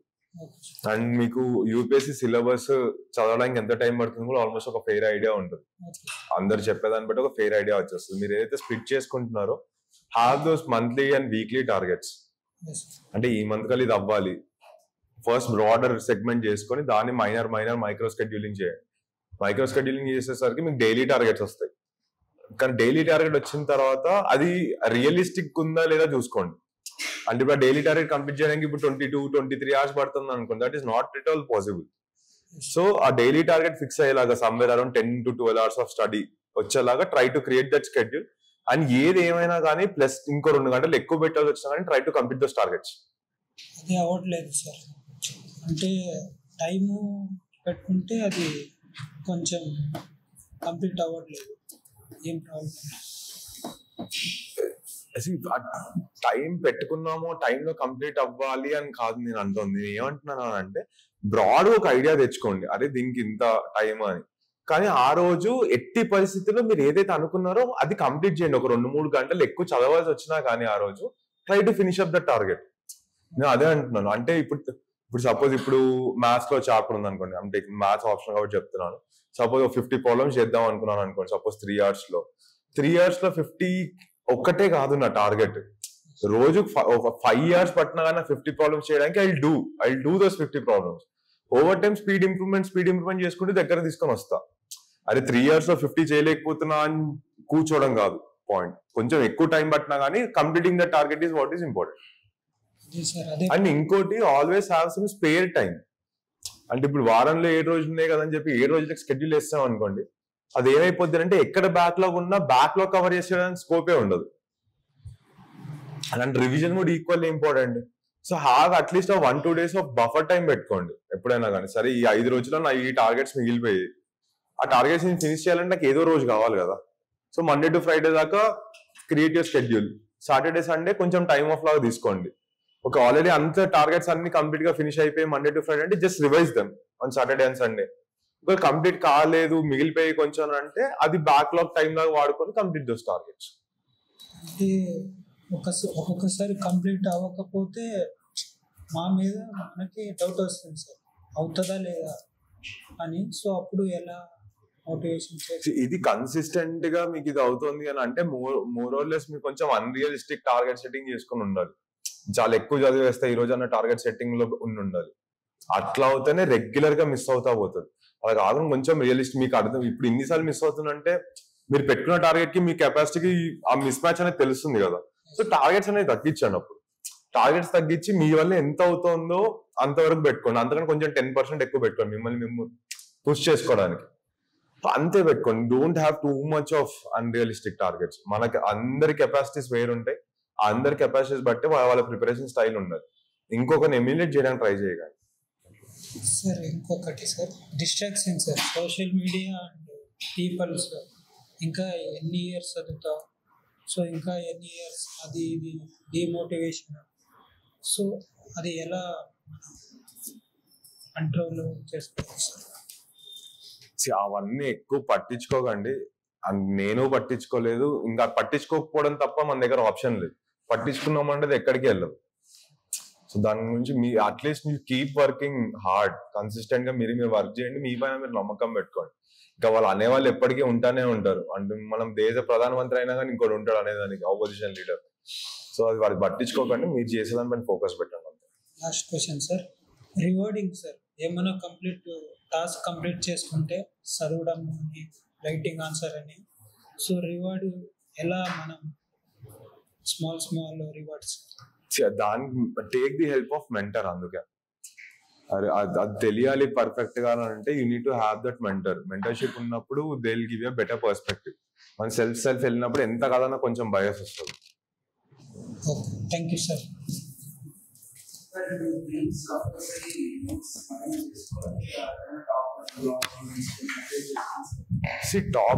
Topper notes చూడండి, మీకు అర్థం అవుతుంది అని అంటే go with it. There is nothing wrong in not utilizing the notes. మీకు ఆల్రెడీ కావాల్సిన వర్క్ అంతా వాళ్ళు చేసి పెట్టారు. అర్థం అయిపోతుంది అంటే టేక్ ఇట్. కాకపోతే మీకు అర్థం కావట్లేదు అంటే you need to prepare your own notes. ఇప్పుడు నా దాంట్లో కొన్ని sections of notes Rishikesh Reddy sir అని ఉండేవాళ్ళు ఇంతకు ముందు. Is currently working as IPS officer. తను జాగ్రఫీ నోట్స్ పిక్ చేసుకున్నాను డైరెక్ట్ గానే. నాకు అర్థం అయిపోయింది తన notes. Why should I make whole notes? Option కూడా చేయొచ్చుగా. అంటే there is no differentiation between GS and option. Option కూడా చేయొచ్చు. కాకపోతే ఆప్షన్ ఒకటి ఏంటిది అని అంటే unit update with current affairs. Option అయినా కానీ జిఎస్ అయినా కానీ రెండు. ఇప్పుడు వాళ్ళ నోట్స్ ఏంటిది ఆ ఇయర్ కాంటెక్స్ట్ కి సెట్ అయి ఉంటుంది. ఆల్మోస్ట్ ఎగ్జాంపుల్స్ కానీ డేటా కానీ వాళ్ళు చదువుకున్న ఇయర్ కి సెట్ అయి ఉంటుంది. ఆ డేటా ఎగ్జాంపుల్స్ అనేవి మనం ఫ్రెష్ గా తీసుకొని రావాలి. మనం చదివే కరెంట్ అఫైర్ మ్యాగజైన్స్ నుంచి కానీ న్యూస్ పేపర్స్ నుంచి కానీ. అది ఏం చేస్తుంది అని అంటే ఆ నోట్స్ ని it will make it look much more fresh. Old wine in new bottle లాగా చూపించి it will get in the marks. So వాళ్ళు చేసిన work you use it if you are able to understand what they are making.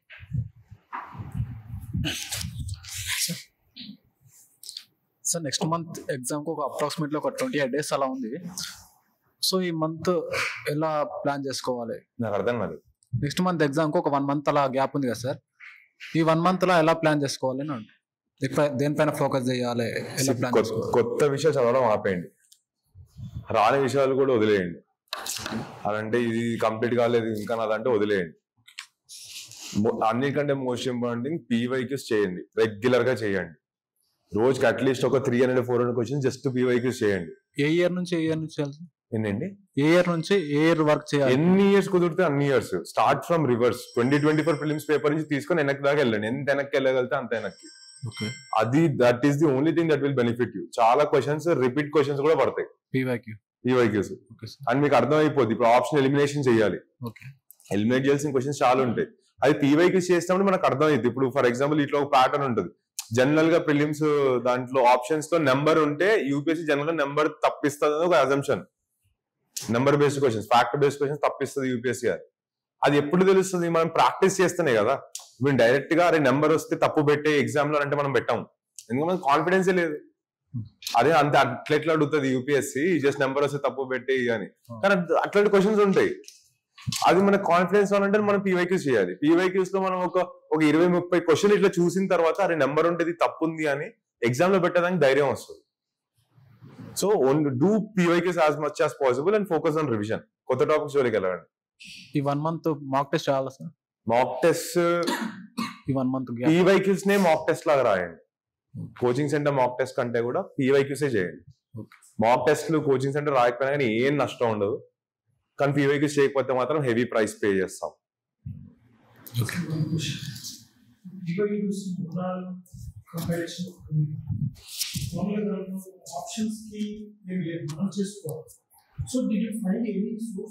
Sir నాది మృణాల్ సార్దే దిశ publications అని చెప్పి PYQs ఉంది, అదే follow అయ్యామండి sir నేను.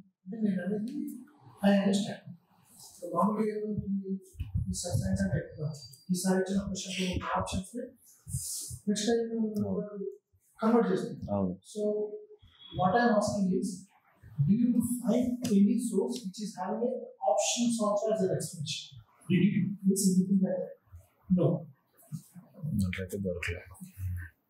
అంటే మృణాల్లో మీరు అన్నట్టు అది కాదు సార్. మీరు అన్న పాయింట్ నాకు అర్థమైంది. మృణాల్ దాంట్లో కూడా ఏదైతే ఆప్షన్ కరెక్టో దానికి మాత్రం ఎక్స్ప్లెనేషన్ ఉంటుంది, మిగతా ఆప్షన్స్ కి ఎక్స్ప్లెనేషన్ ఉండదు. I don't know. మిగతా నేనే సెర్చ్ చేశాను. మిగతా ఐ డిడ్ సెర్చ్. అది అన్ని చోట్ల పెట్టచ్చు. అప్పుడు వాళ్ళ బుక్ చాలా బల్కే అయిపోద్ది. సో అన్నిటికి ఇవ్వరు. అది మనం ఓన్ గానే ఎఫర్ట్ పెట్టి చేయాలి.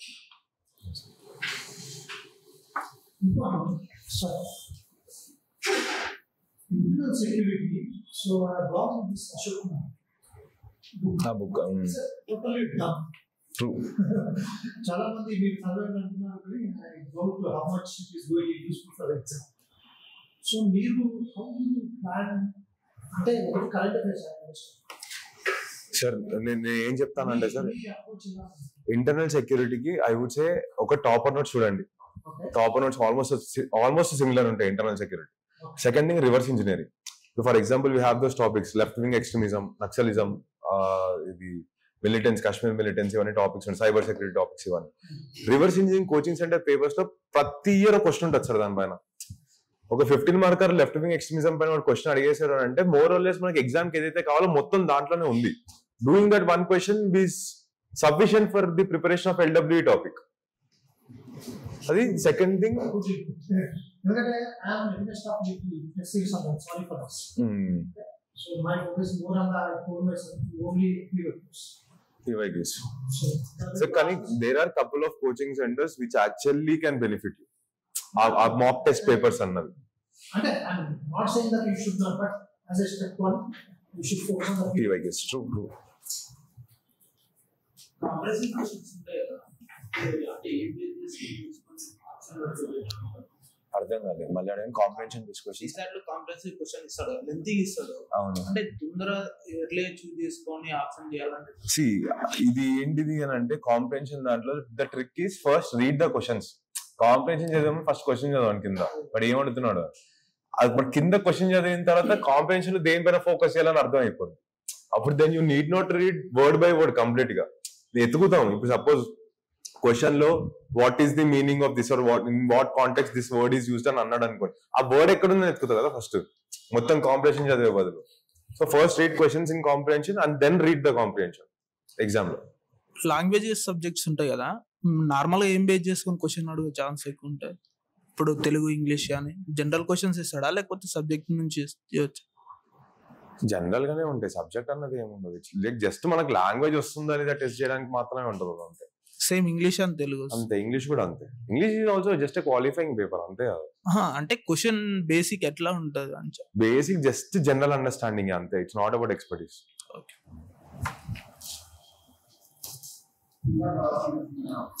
అన్నారు కదా, సో థర్డ్ అటెంప్ట్ కి మీరు ప్రిలిమ్స్ కి నోట్స్ అండ్ మెయిన్స్ కి నోట్స్ ఎట్లా తెచ్చుకున్నారు, but why not it ended third attempt? Fifth attempt వరకు ఎందుకు వచ్చింది? పాయింట్ అంటే యూపీఎస్సీ లో జనరల్ కేటగిరీలో ర్యాంక్ కొట్టాలి అని అంటే అన్ని కలిసి రావాలి. If you lose one paper, ఇప్పుడు లక్ అంటే ఇట్స్ నాట్ దట్ మీరు చేసిన వర్క్ అంటే మీకు ఎక్కువ మార్క్స్ రావడం లక్ అనట్లేదు, మీరు చేసిన దానికి మీకు మార్క్స్ రావడం కూడా లక్కే యూపీఎస్సీలో. ఎందుకు అని అంటే every half mark will create that difference. For example ఇప్పుడు 5 మెయిన్స్ లలో 4 సార్లు ఎస్ఏఎస్ లో I scored 130+. The year in which I wrote my best essay I got 75 marks. ఆ ఇయర్ నేను 150 పడతాను ఎక్స్పెక్ట్ చేసి I got only 75 and that put me out of the list. So అన్ని కలిసి రావడానికి అప్పుడప్పుడు డెస్టినీ కూడా కొంచెం తోడివ్వాలని అంటాం. That is the only thing which has push me to the last attempt. And ఇది నా ఫస్టే శరత్ చంద్రలో బుక్లెట్స్ ఇచ్చారు మాకు కొన్ని, అవి ఎక్కడ వరకు ఫాలో అవ్వాలి, 100% వాటి మీదనే ఇంట్రెస్ట్ పెట్టాలా, అదేం చెప్తారు? బుక్లెట్స్ నేను చూడలేదు, దాంట్లో ఏముందో నాకు తెలియదు, కాబట్టి I do not want to comment on it. Okay. And ఈ 5 items లా మీరు చేసిన అండ్ కంటిన్యూ అది మేము చేయకూడదు, అది ఏంటిది చెప్తారా? మిస్సింగ్ అవుట్ ఆన్ PYQs చేయకపోవడం, ఆన్సర్ రైటింగ్ చేయకపోవడం. Do not do those mistakes. Okay, PYQs పైన ఫోకస్ చేయండి. యూపీఎస్సీ కొన్ని అరే ఇంత ఈజీ లాజిక్స్ ఉన్నాయి ఏంటి అని అనుకోకండి, అవి ఉన్నాయి, అది యాక్సెప్ట్ దట్, ఫియర్ లేకుండా వెళ్ళాలి. That's the thing and practising. Okay, thank you. Good morning sir. ఇప్పుడు పాలిటీ పేపర్ అయితే హిస్టారికల్ బ్యాక్గ్రౌండ్ టు పార్లమెంట్ వరకు ఒక కోర్ టాపిక్ అని మనం అనుకుంటాం కదా, అట్లా మిగతా సబ్జెక్ట్స్కి అట్లా అనుకోవడానికి అయితే లేదు సార్. అంటే ఏన్షియంట్ మీడియాలకి పర్టికులర్గా ఇది కోర్ టాపిక్ అన్నట్టు ఏం తెలియట్లేదు, అది ఎట్లా? ఏన్షియంట్ మీడియల్ దాంట్లో యూపీఎస్సీ మెయిన్ సిలబస్ చూస్తే వాడు క్లియర్ గా రాస్తాడు, ఆర్ట్, ఆర్కిటెక్చర్, లిటరేచర్. అదే మెయిన్స్ కి ఓకే సార్, అంటే ప్రిలిమ్స్ కి ఇట్లా కోర్ ఇట్లా వస్తుంది సేమ్. అవన్నీ మళ్ళీ బిట్ బై బిట్ అన్నట్టే ఉంటాయి. So only bits. హిస్టరీ అన్నది ఇప్పుడు ఆర్యభట్ట ఏ బుక్ రాశాడు అన్నది ఒక బిట్ అంతే, అంతకుమించి దాంట్లో ఏం లేదు. సో అందుకు PYQs చేయడం ఎందుకు ఇంపార్టెంట్ అని అంటే వాడు ఒక బుక్ ఇచ్చాడు, బుక్ ఇచ్చి ఆథర్ ఎవరు అని అడుగుతాడు, లేకపోతే ఈ ఆథర్ ఇచ్చి ఈ ఆథర్ రాసిన బుక్ ఏదైనా ఉంటుంది. 4 ఆప్షన్స్ ఉంటాయి కదా, దానిలో ఒక ఆప్షనే కరెక్ట్ కదా, మిగతా కింద 3 బుక్కులు ఎవరు రాశారు అనేది మనం సర్చ్ చేసుకొని పెట్టుకోవాలి. ముగ్గురు ఎవరు నెక్స్ట్ ఇయర్ ఏంటిది అంటే ఈ ఆప్షన్లు ఇవే ఉంటాయి, ఆథర్ చేంజ్ చేసి ఈ ఆథర్ రాసిన బుక్ ఏదైనా మళ్ళీ అదే క్వశ్చన్ అడుగుతాడు. సో PYQs చేయండి. అందుకే ఆర్ట్ అండ్ కల్చర్ కాదు, every subject PYQs is actually the most important thing. అది మీ ప్రిపరేషన్ చాలా నారో డౌన్ చేస్తుంది. ఇంకా మిగతా సబ్జెక్ట్స్ కూడా ఇది కోర్ టాపిక్ అన్నట్టు ఎట్లా తెలుస్తుంది? కోర్ టాపిక్ అన్నది ఏం లేదు, వాడు ఎంత వరకు కుదిరితే అంతవరకు డీలినియేట్ చేశాడు, బట్ ఈ ఆల్రెడీ కెప్ట్ ఇట్ వేక్. కానీ పీవైక్యూస్ నుంచి అనలైజ్ చేసుకోవడం ఏదన్నా అంతే. కాకపోతే he has that focus areas కొన్ని. ఇప్పుడు పాలిటీలో పార్లమెంట్ అనేది ప్రిలిమ్స్ లో మెయిన్స్ లో మోస్ట్ ఇంపార్టెంట్ థింగ్. అట్లనే ఇప్పుడు ఎకనామీలో కూడా అగ్రికల్చర్ పార్ట్ చూడండి, 50 మార్క్స్ వెయిటేజ్ ఉంది అగ్రికల్చర్ కి. ప్రిలిమ్స్ లో కూడా క్వశ్చన్స్ పడుతున్నాయి అగ్రికల్చర్ పైన. జాగ్రఫీలో map pointing every year is asking 3-4 questions in maps. So అప్పుడు మనం చదివేటప్పుడు కూడా మ్యాప్స్ అనేది ఒకటి గుర్తు పెట్టుకోవాలి. ఎస్పెషల్లీ ఇంటర్నేషనల్ మ్యాప్ పాయింటింగ్ ఏదైతే అవుతుందో, లేకపోతే రివర్ సిస్టమ్స్ ఏదైతే ఉన్నాయో గుర్తు పెట్టుకోవాలన్నది he is indirectly giving us that hint. So ఆ పీవైక్యూస్ లో ఏ టాపిక్స్ పైన అయితే వెళ్తున్నాయో ఫోకస్ ఆన్ దోస్ ఏరియాస్, ఇంకా అదే కోర్. ఇప్పుడు పాలిటీ కానీ ఎకానమీ కానీ వాటికి కరెంట్ అఫైర్స్ తో లింక్ చేసుకొని మనం కొంచెమైనా గెస్ట్ చేయొచ్చు కదా సార్, ఇట్లా ఈ ఇయర్ లో ఇక్కడ నుంచి రావచ్చు అన్నట్టు, అంటే ఇయర్ గవర్నర్ నుంచి రావచ్చు అని వస్తున్నాయి కాబట్టి అట్లా గెస్ట్ చేయొచ్చు కదా. అట్లా హిస్టరీకి కానీ ఇంకా మిగతా వాటి అసలు గెస్ట్ చేయలేము కదా. స్టిక్ చేయలేము. పాలిటీ ఎకానమీ అంటే కరెంట్ అఫైర్స్ లో ఉన్నాయి, రిపీట్ గా న్యూస్ పేపర్స్ లో వస్తున్నాయి. గెస్ట్ చేస్తున్నాం. హిస్టరీ రిపీట్ గా న్యూస్ పేపర్ లో రాదు కదా. ఇప్పుడు చాళుక్యాల కింగ్డమ్ లో ఏమైంది, చోళా కింగ్డమ్ లో ఏమైంది అన్నది న్యూస్ పేపర్ లో ఎందుకు ఉంటుంది, అది ఉండదు. సో కొన్ని కంప్లీట్లీ స్టాటిక్ ఏరియాస్ ఉంటాయి, కొన్ని డైనమిక్ ఏరియాస్ ఉన్నాయి. డైనమిక్ ఏరియాస్ అనేది మనం గెస్ చేయగలుగుతాం, కానీ static it's impossible to guess.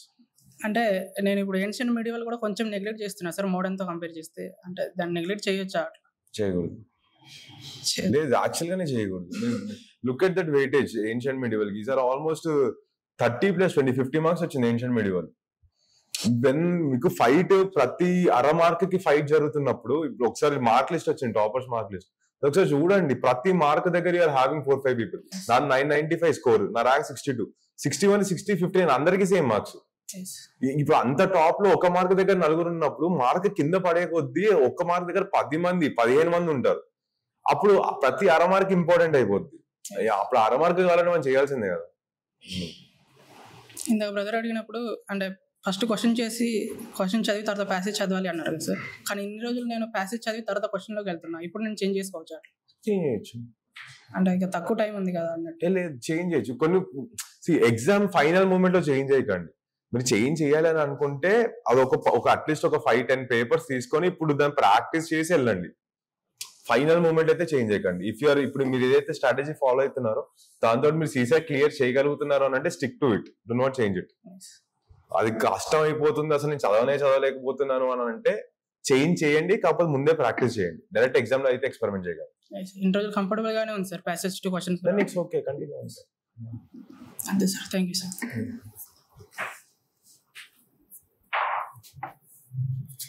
Good morning, sir. Good morning. Sir, what is the best scoring subject in optionals? So options అన్నవి రీసెంట్ టైమ్స్ లో చాలా లెవెలైజ్ అయిపోతున్నాయి. ఇంతకుముందు maths was a very good scoring option, 370s కూడా పడ్డాయి. కానీ look at last 3-4 years scores are not even crossing 330s, 320s. చాలా చోట్ల ఆప్షన్స్ అన్ని లెవెలైజ్ అయిపోతున్నాయి. సో టైం అన్నది ఇంపార్టెంట్ ఫ్యాక్టర్ అయిపోతుంది. So people there is a tilt towards PSIR and anthropology in optionals. ఇప్పుడు నన్నే ఇప్పుడు ఎవరైనా వచ్చి మ్యాథ్స్ తీసుకోవాలంటే నేను తీసుకోవద్దని చెప్తాను. It is not being so rewarding as it used to be in the previous years. Okay, sir. Thank you, sir. Anyone? Yeah.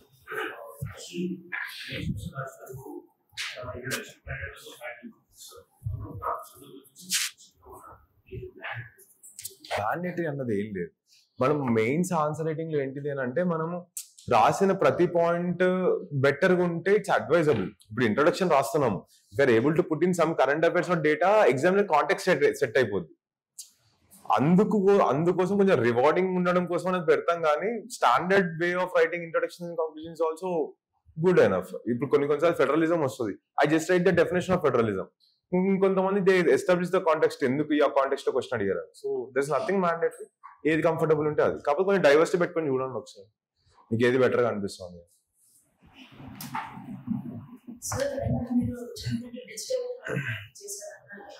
So నేను కూడా అలానే ట్రై చేస్తున్నాను, బట్ అది టైం టేకింగ్ అన్నట్టు నాకు అనిపిస్తుంది. బట్ డిజిటల్ మేకింగ్ చాలా ఇంపార్టెంట్. అంటే ఈజీ అంటారండి, కరెంట్ అఫైర్స్ అనేది యాడ్ చేసుకోవడం డిజిటల్ మేకింగ్ ఈజీ అంటారు. మీరేమో చెప్తారు digital making tips? Digital making tips అంటూ ఏం లేవండి దాంట్లో. అంటే try to make your notes crispier. అంటే ఒక పాయింట్ చెప్పాలని అనుకున్నప్పుడు జనరల్ గా మనం చూసే కంటెంట్ ఎలా ఉంటుంది అంటే ఇట్ హ్యాస్ వెరీ బ్రాడ్ గా ఎక్కువ రిటర్న్ వర్డ్స్ తోటి ఉంటుంది. It can be said in అంటే 5-6 వర్డ్స్ చెప్పే సెంటెన్స్ 10-15 వర్డ్స్ తీసుకుంటారు. దాన్ని ఆ క్రిస్ప్నెస్ తీసుకోవడానికి ట్రై చేయండి. నేను జస్ట్ పేజెస్ అంటే మ్యాక్ బుక్ లో ఇట్స్ జస్ట్ వర్డ్ డాక్యుమెంట్ లాగా మైక్రోసాఫ్ట్ వర్డ్ అనుకున్నాను. అంతకు మించి ఇంకేం. కొంతమంది కొంచెం బెటర్ కేటగరైజేషన్స్ ఎవర్ నోట్ వాడుతూ ఉంటారు. Ever note and one note. I heard it's also working good.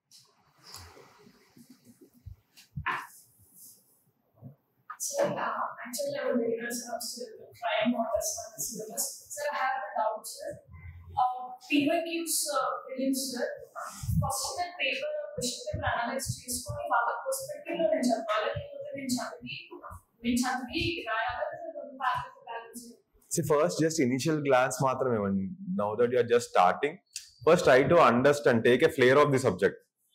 Just ఒక ఫ్లేవర్ ఆఫ్ ది సబ్జెక్ట్ వచ్చిన తర్వాత look at the PYQs what UPSC is focusing on. దాన్ని బట్టి నెక్స్ట్ రీడింగ్స్ లో you will understand what you have to focus. అన్ని parallel చేయకండి, take it slow, it works good.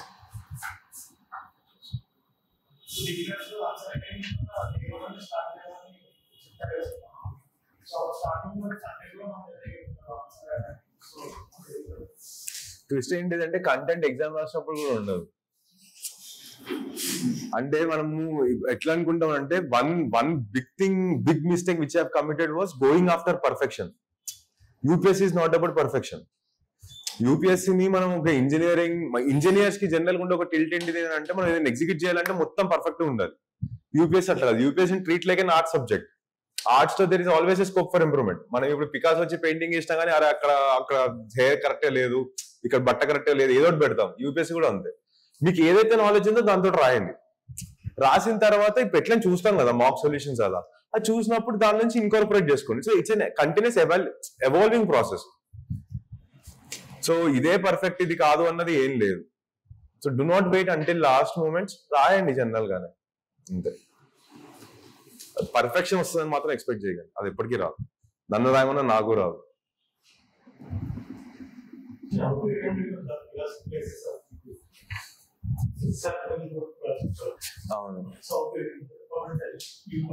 Philosophical essays అంటే statement కొంచెం philosophical ఉంటుంది, కానీ మన ఎథిక్స్ నాలెడ్జ్ అనేది చాలా హెల్ప్ అయింది ఫిలాసఫీ పేపర్ అటెంప్ట్ చేయడానికి. And you can always bring in the perspectives of GS. So ఇప్పుడు దాంట్లో ఒక exam there was this topic based on అరే మెటీరియలిజం ఎక్కువ అయిపోతుంది అన్నది there was a topic philosophical దాంట్లోనే ఉంది. We can bring in a lot of GS topics ఏంటి, ఎన్విరాన్మెంట్ పైన తీసుకొని రావచ్చు, ఎకనామీ పైన తీసుకొని రావచ్చు, బ్లాక్ మనీ గురించి తీసుకొని రావచ్చు, లేకపోతే ఇప్పుడు చైనాస్ ఎక్స్పాన్షనిజం గురించి తీసుకొని రావచ్చు. So you have that plethora of wide areas నువ్వు ఎక్కడెక్కడ ఎక్స్ప్లోర్ చేయాలనుకుంటున్నారు అని. అండ్ కంప్లీట్ గా ఫిలాసఫికల్ రావాల్సి వచ్చినప్పుడు ethics can actually bring in a lot of value addition. ఆ ఇంటిగ్రిటీ, ఆ foundational value of civil services కానీ, probity in governance topics they will actually help. So అది ఫిలాసఫీ అన్నది తీసేయండి, జిఎస్ టాపిక్స్ నుంచి ఎస్ఏ ఎలా రాయొచ్చు అన్నది చూడండి. That will make the process much easier. ఎందుకంటే ఫిలాసఫీ అంటే మనం పెద్ద వేదాంతలో ఏం కాదు, అంత ఒక 10 pages 15 pages ఎస్ఏ రాయాలి దానిపైన అంటే literally impossible. All you have to do is write it from the knowledge of GS. అంతే, మనకున్న బేసిక్ సొసైటల్ అండర్స్టాండింగ్, మన experiential learning, basic GS knowledge తోటి you can get.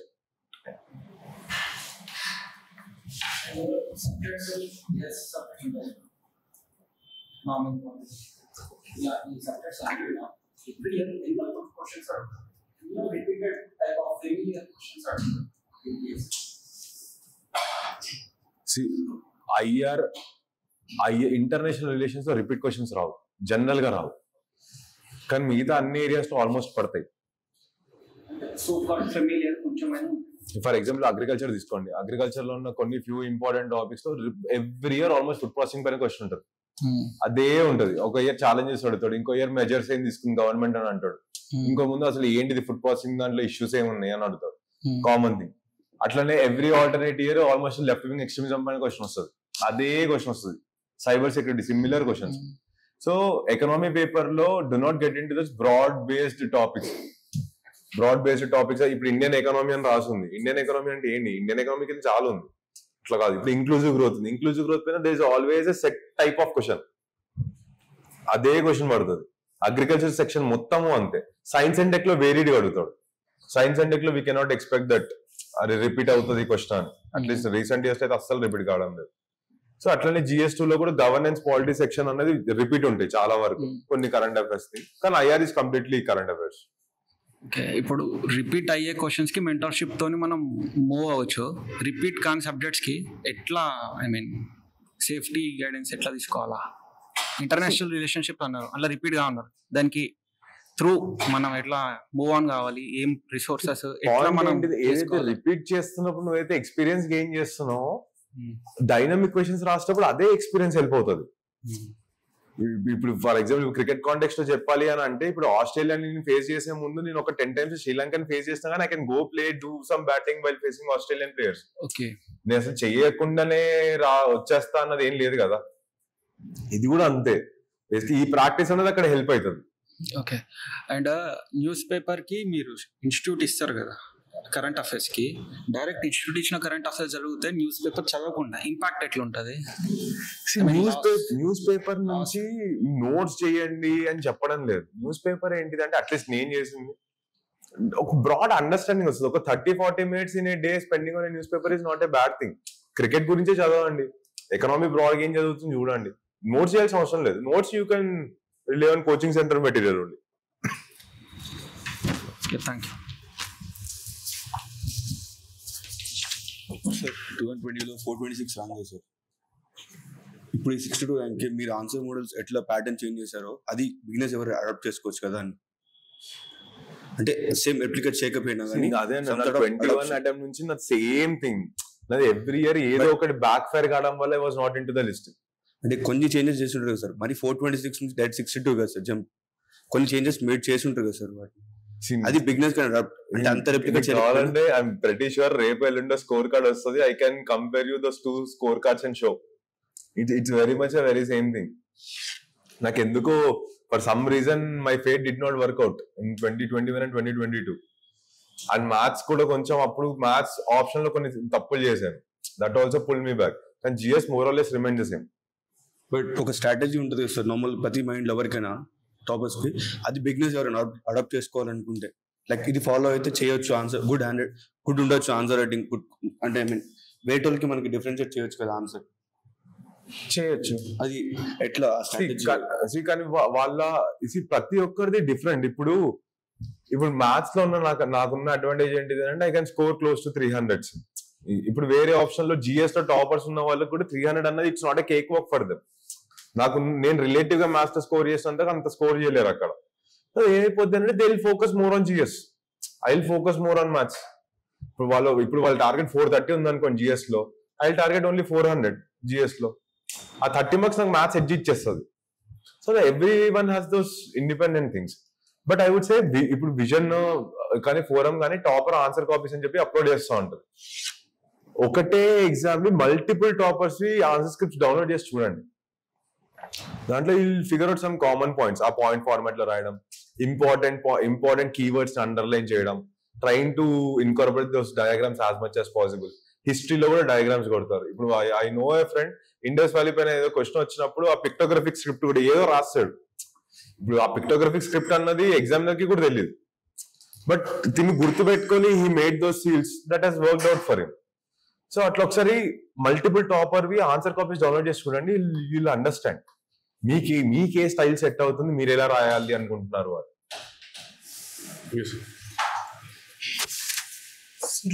Test series ఎప్పుడు start చేయాలి sir next year కి?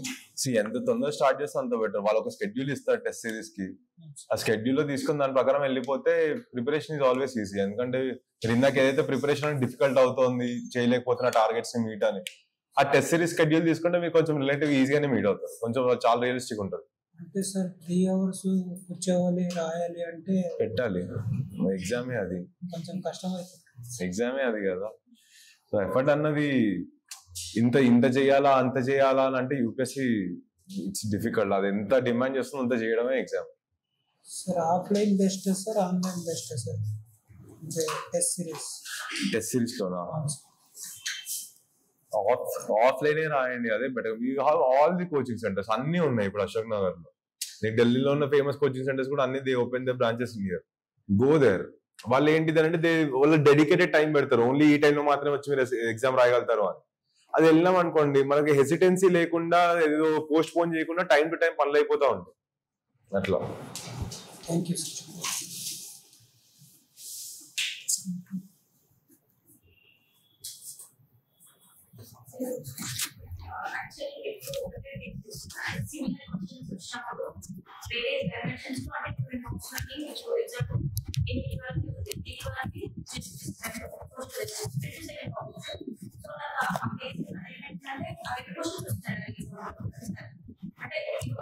అది general యూపీఎస్సీలో అట్లా రావు.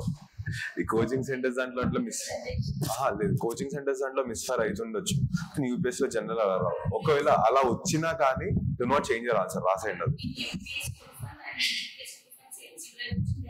అది అప్పుడు రాసేయండి. ఇప్పుడు ఒకసారి ఏమైంది అంటే 2022 అటెంప్ట్ ఏదైతే 426 ర్యాంక్ వచ్చిందో 6 కేస్ స్టడీస్ ఉంటాయి కదా ఎథిక్స్ లో, all case studies were pretty much similar.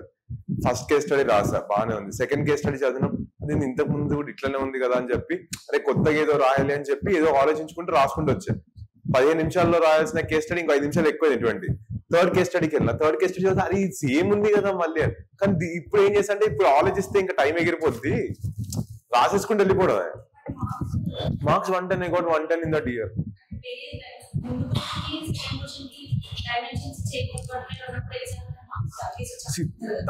తప్పు నాది కాదు కదా, ఆన్సర్ వేలేరా రాసిన క్వశ్చన్ నీది ఉండాలి. నువ్వు 2 క్వశ్చన్లు సేమ్ గా అడిగేసి నన్ను డిఫరెంట్ ఆన్సర్ రాయమంటే ఎట్లా?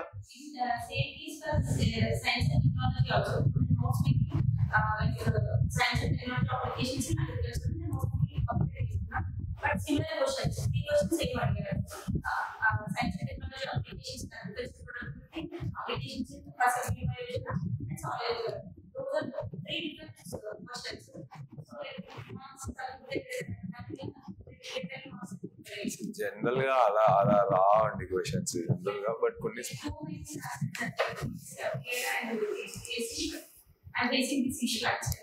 ఇందాక మళ్ళీ ఆ క్వశ్చన్ చెప్పండి అది ఒకసారి. What are the applications?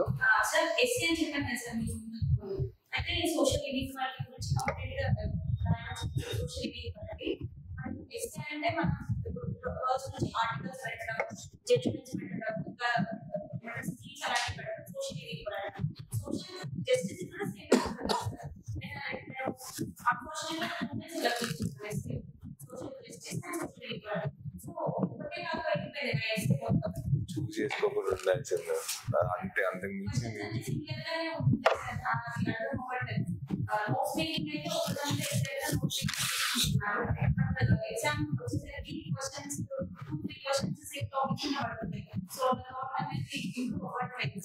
Choice ఉన్నప్పుడు ఎగ్జామ్ లో always try to pick 2 different things.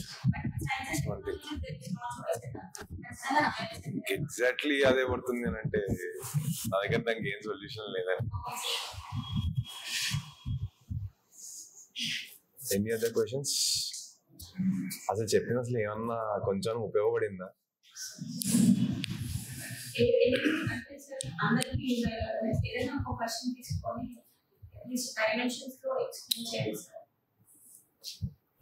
అది నెక్స్ట్ టైం పెట్టుకుందాం. I'll take one more session some other time. We'll do that.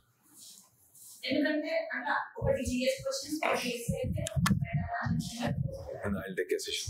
తెలిసి విశాల్ కూడా మీకు ఎథిక్స్ తీసుకుంటున్నారు అనుకుంటా కదా. He also writes very good essays. సో బాగా రాస్తున్నా తెలిసి ఎస్ఎస్ సెషన్ కూడా తీసుకున్నట్టున్నారు కదా విశాల్.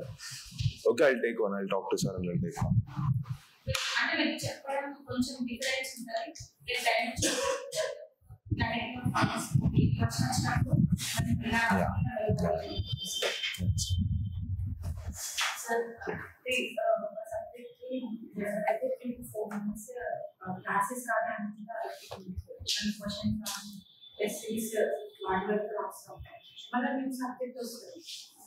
అప్పటికి మనకి అంటే ప్రీవియస్ అయిన సబ్జెక్ట్ క్రిస్టల్ నోట్స్ అప్పటికి అవసరం వస్తారు. అంటే మనం ఫోకస్ మెయిన్ ఆన్సర్ అప్పటి వరకు అవ్వకపోవచ్చు. మళ్ళీ ఎమ్మటే న్యూస్ అంటే స్టార్ట్ అయినప్పుడు దీన్ని మళ్ళీ ఇంకా కలిపినప్పుడు రెండు ప్యారల్ అవ్వలేదు సార్. అంటే కన్ఫ్యూజన్ అవుతుంది కదా, ఓవర్ బర్డెన్ అవుతుంది ఒకేసారి. సో ఫస్ట్ క్లాసెస్ లో ఏదైతే నడుస్తున్నాయో first that has to be your primary focus. ఎందుకంటే ఇది మిస్ అయిపోయిందంటే మళ్ళీ అది రాదు. క్రిస్ప్ నోట్ మేకింగ్ అనేది ఏమంటే ఒకసారి once done with the classes or whenever you're finding your leisure time, ఆ లీజర్ టైంలో కొంచెం క్రిస్ప్నెస్ చేసుకోవడం better. First focus on classes always.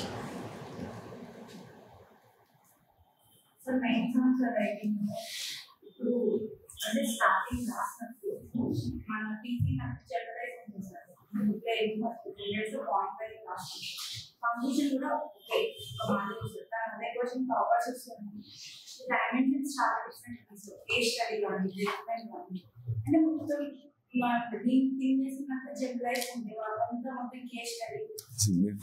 Topper copy చూసినప్పుడు వాళ్ళు టాపర్ అయ్యాక చూసారు, వాళ్ళు ఫస్ట్ టైం రాసినప్పుడు మీరు కాపీ చూడలేదు. ఫస్ట్ టైం అది అదే కదా, ఏదైతే మీరు మాక్ పేపర్స్ చేస్తూ వస్తారో లేకపోతే మీకు కరెక్షన్ చేయించుకుంటున్నప్పుడు అడిషనల్ పాయింట్స్ ఏవైతే రాస్తున్నారో దాని నుంచి పిక్ చేసుకోవడమే గేమ్ అంతా. వాళ్ళు టాపర్స్ కూడా ఇనిషియల్ గా రాసినప్పుడు వాళ్ళది కూడా బొంబాస్టిక్ ఆన్సర్ లాగా ఏమి ఉండదు. దే ఆల్సో అది కొంచెం కొంచెం నాలెడ్జ్ తోటి ఏదో రాసేస్తారు అంతే. అది ఓవర్ టైం రాస్తూ రాస్తూ రాస్తూ స్కిల్ వస్తుంది. జనరల్ గా people why are they taking so many years to clear UPSC అన్నది చూడండి. Is are the first time fifth attempt. And general గా so call first timers second timers ఎవరైతే ఉంటారో వాళ్ళది ఫస్ట్ అటెంప్ట్ సెకండ్ అటెంప్ట్, కానీ వాళ్ళు ఎన్ని ఇయర్స్ నుంచి ప్రిపేర్ అవుతున్నారు అన్నది నో వన్ నాస్. ఢిల్లీ నుంచే వస్తారు చాలా మంది, బట్ వాళ్ళు బ్యాచిలర్స్ మొత్తం almost they spend 3 to 4 years of their life in preparing for the exam. So ఈ స్కిల్ రావడానికి టైం పడుతుంది. And practice is the only way you can get that. ప్రాక్టీసే చేయాలి అంతే. ప్రాక్టీస్ చేసి ట్రై టు లెర్న్ మన fellow peer group నుంచి కానీ లేకపోతే టాపర్ కాపీస్ నుంచి కానీ అక్కడ మీకు ఏదైనా నచ్చినప్పుడు పిక్ చేసుకుని ఎమ్యులేట్ చేస్తూ ఉంటే ఇలా automatically improve.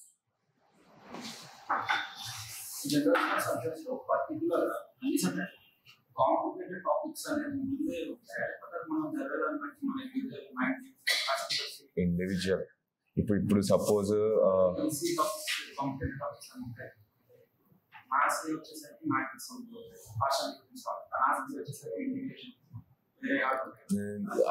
General studies example తీసుకొని చెప్తా చూడు. ఇప్పుడు ఒక ఇంజనీర్ ని తీసుకోండి.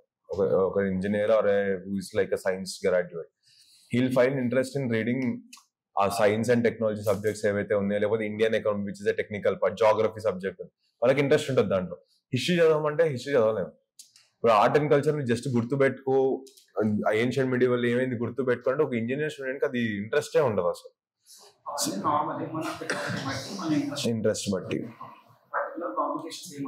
అంతే, డిమాండ్ బట్టి ఒక్కొక్కరికి ఒక్కొక్క స్ట్రెంగ్త్ ఒక్కొక్క వీక్నెస్, దాన్ని బట్టి అడాప్ట్ చేసుకుంటూ వెళ్ళిపోవడం. మన స్ట్రెంగ్త్ ని స్ట్రెంగ్త్ లా ఉంచాలి, వీక్నెస్ ని కొంచెం న్యూట్రలైజ్ చేయడానికి చూస్తే సరిపోదు.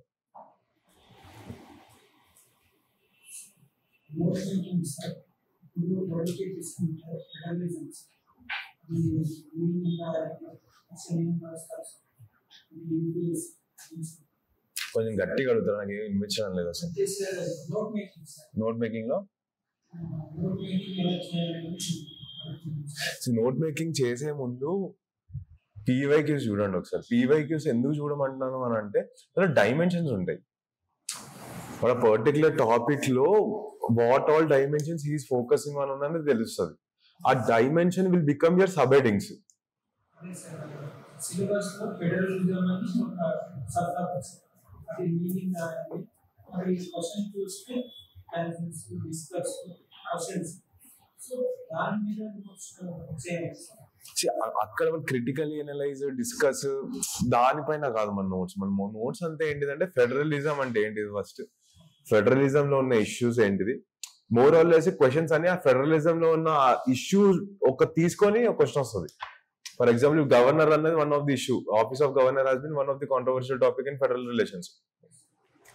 ఎగ్జామ్ లో ఆఫీస్ ఆఫ్ గవర్నర్ పైన వస్తుంది question, that is counted under federalism. Second ఇంకొకటి స్టేట్స్, అది concurrent list, state list, union list లో సబ్జెక్ట్స్, లెజిస్లేటివ్ రోల్ ఎక్కువ సెంటర్ తీసేసుకుంటుంది, స్టేట్స్ కి ఇవ్వడం లేదన్నది ఒక కామెంట్ ఉంది, దట్ కమ్స్ అండర్ ఫెడరలిజం. ఇవన్నీ ఇష్యూస్ పైన questions are being framed in UPS అలా. సో ఆ క్రిటికల్ ఎనలైజ్ అన్న దానికంటే కూడా వాట్ ఆర్ ది టాపిక్స్, ఆ టాపిక్స్ చేస్తున్నప్పుడు దాని కింద వస్తాయి అన్ని. ఫస్ట్ ఒక సింపుల్ టాపిక్ తీసుకోండి, ఫుడ్ ప్రాసెసింగ్ టాపిక్ తీసుకోండి. ఫుడ్ ప్రాసెసింగ్ టాపిక్ లో అన్ని డైమెన్షన్స్ సిలబస్ లోనే మెన్షన్ చేశారు క్లీన్ గా. పార్లమెంటరీ ఫంక్షనింగ్, జ్యుడిషియరీ ఫంక్షనింగ్ అన్ని క్లీన్ గా మెన్షన్ అయి ఉంది. ఫస్ట్ అవి చేయండి, then get to broader topics. అది కొంచెం మనకి ఎక్స్పర్టీస్ వచ్చిన తర్వాత బ్రాడ్ టాపిక్ చేయడం అనేది ఈజీ అవుతుంది.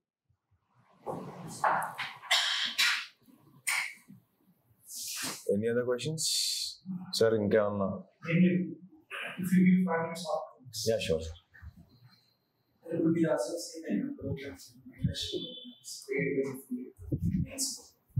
మెయిన్స్ కోసం నాకు రామన్న అని ఒకరు ఉండేవాళ్ళు. ఆ అన్నే నాకు ఆన్సర్ రైటింగ్ అనేది నేర్పించారు. I had all content ready with me with my preparation partner Pranav. తను 2022లో హీ బికమ్ ఎన్ ఐఏఎస్. సో మేము ఇద్దరం కలిసి అంతా నోట్స్ చేసుకున్నాం. మెంటరింగ్ ఆన్సర్ రైటింగ్ వచ్చేసరికి రామన్నే చేశారు. మీతో I have no association with any coaching centre for prelims and mains. Interview guidance కోసం తీసుకున్నాను. చలో దెన్ ర్యాప్ ఇట్ అప్. ఏదో కొంచెం హెల్ప్ అయిందని అనుకుంటున్నాను. బట్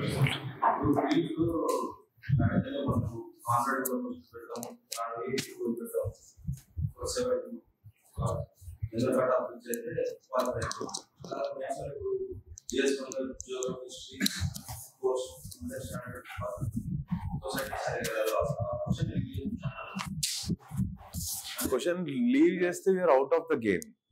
ఇప్పుడు అర్థం చేసుకోండి. ఇప్పుడు అది ఎలా చూస్తున్నానంటే, అరే ఓకే పర్ క్వశ్చన్ 3 మార్క్సే 4 మార్క్సే పడుతున్నాయి కదా అని అనుకుంటున్నారు. కానీ ఆ ఫైనల్ లిస్ట్ లోకి రావడానికి అవి చాలా ఇంపార్టెంట్ అయిపోతాయి marks.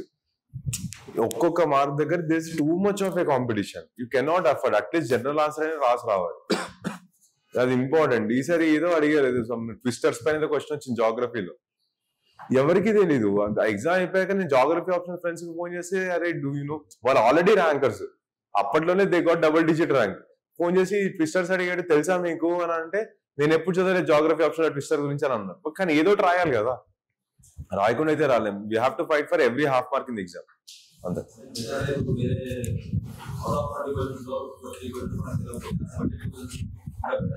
See, do not be emotionally attached to any question in the exam. ఈ టాపిక్ నాకు బాగా తెలుసు కాబట్టి నేను ఇది ఇరగ తీసేస్తా, ఇది తెలియదు కాబట్టి నేను వదిలేస్తా, ఆ మైండ్ సెట్టే ఉండకూడదు.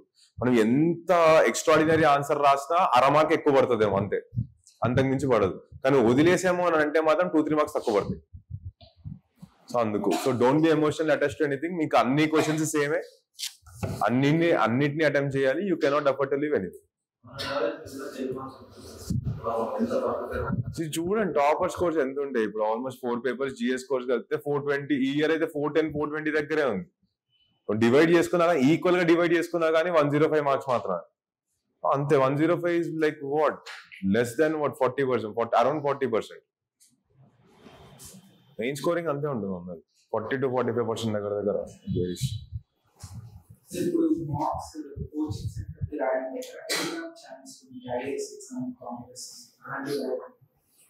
ఆ ఛానల్స్ పైన నాకు ఐడియా లేదు. నేను కోచింగ్ సెంటర్స్ లో రాస్తుండే, ఏదో కొన్ని ఎగ్జామ్స్ రాస్తాను కూడా కోచింగ్ సెంటర్ లో రాస్తా. I found them. మీకు ఏది కన్వీనియంట్ ఉంటుంది అన్నది అనమాట. Okay then.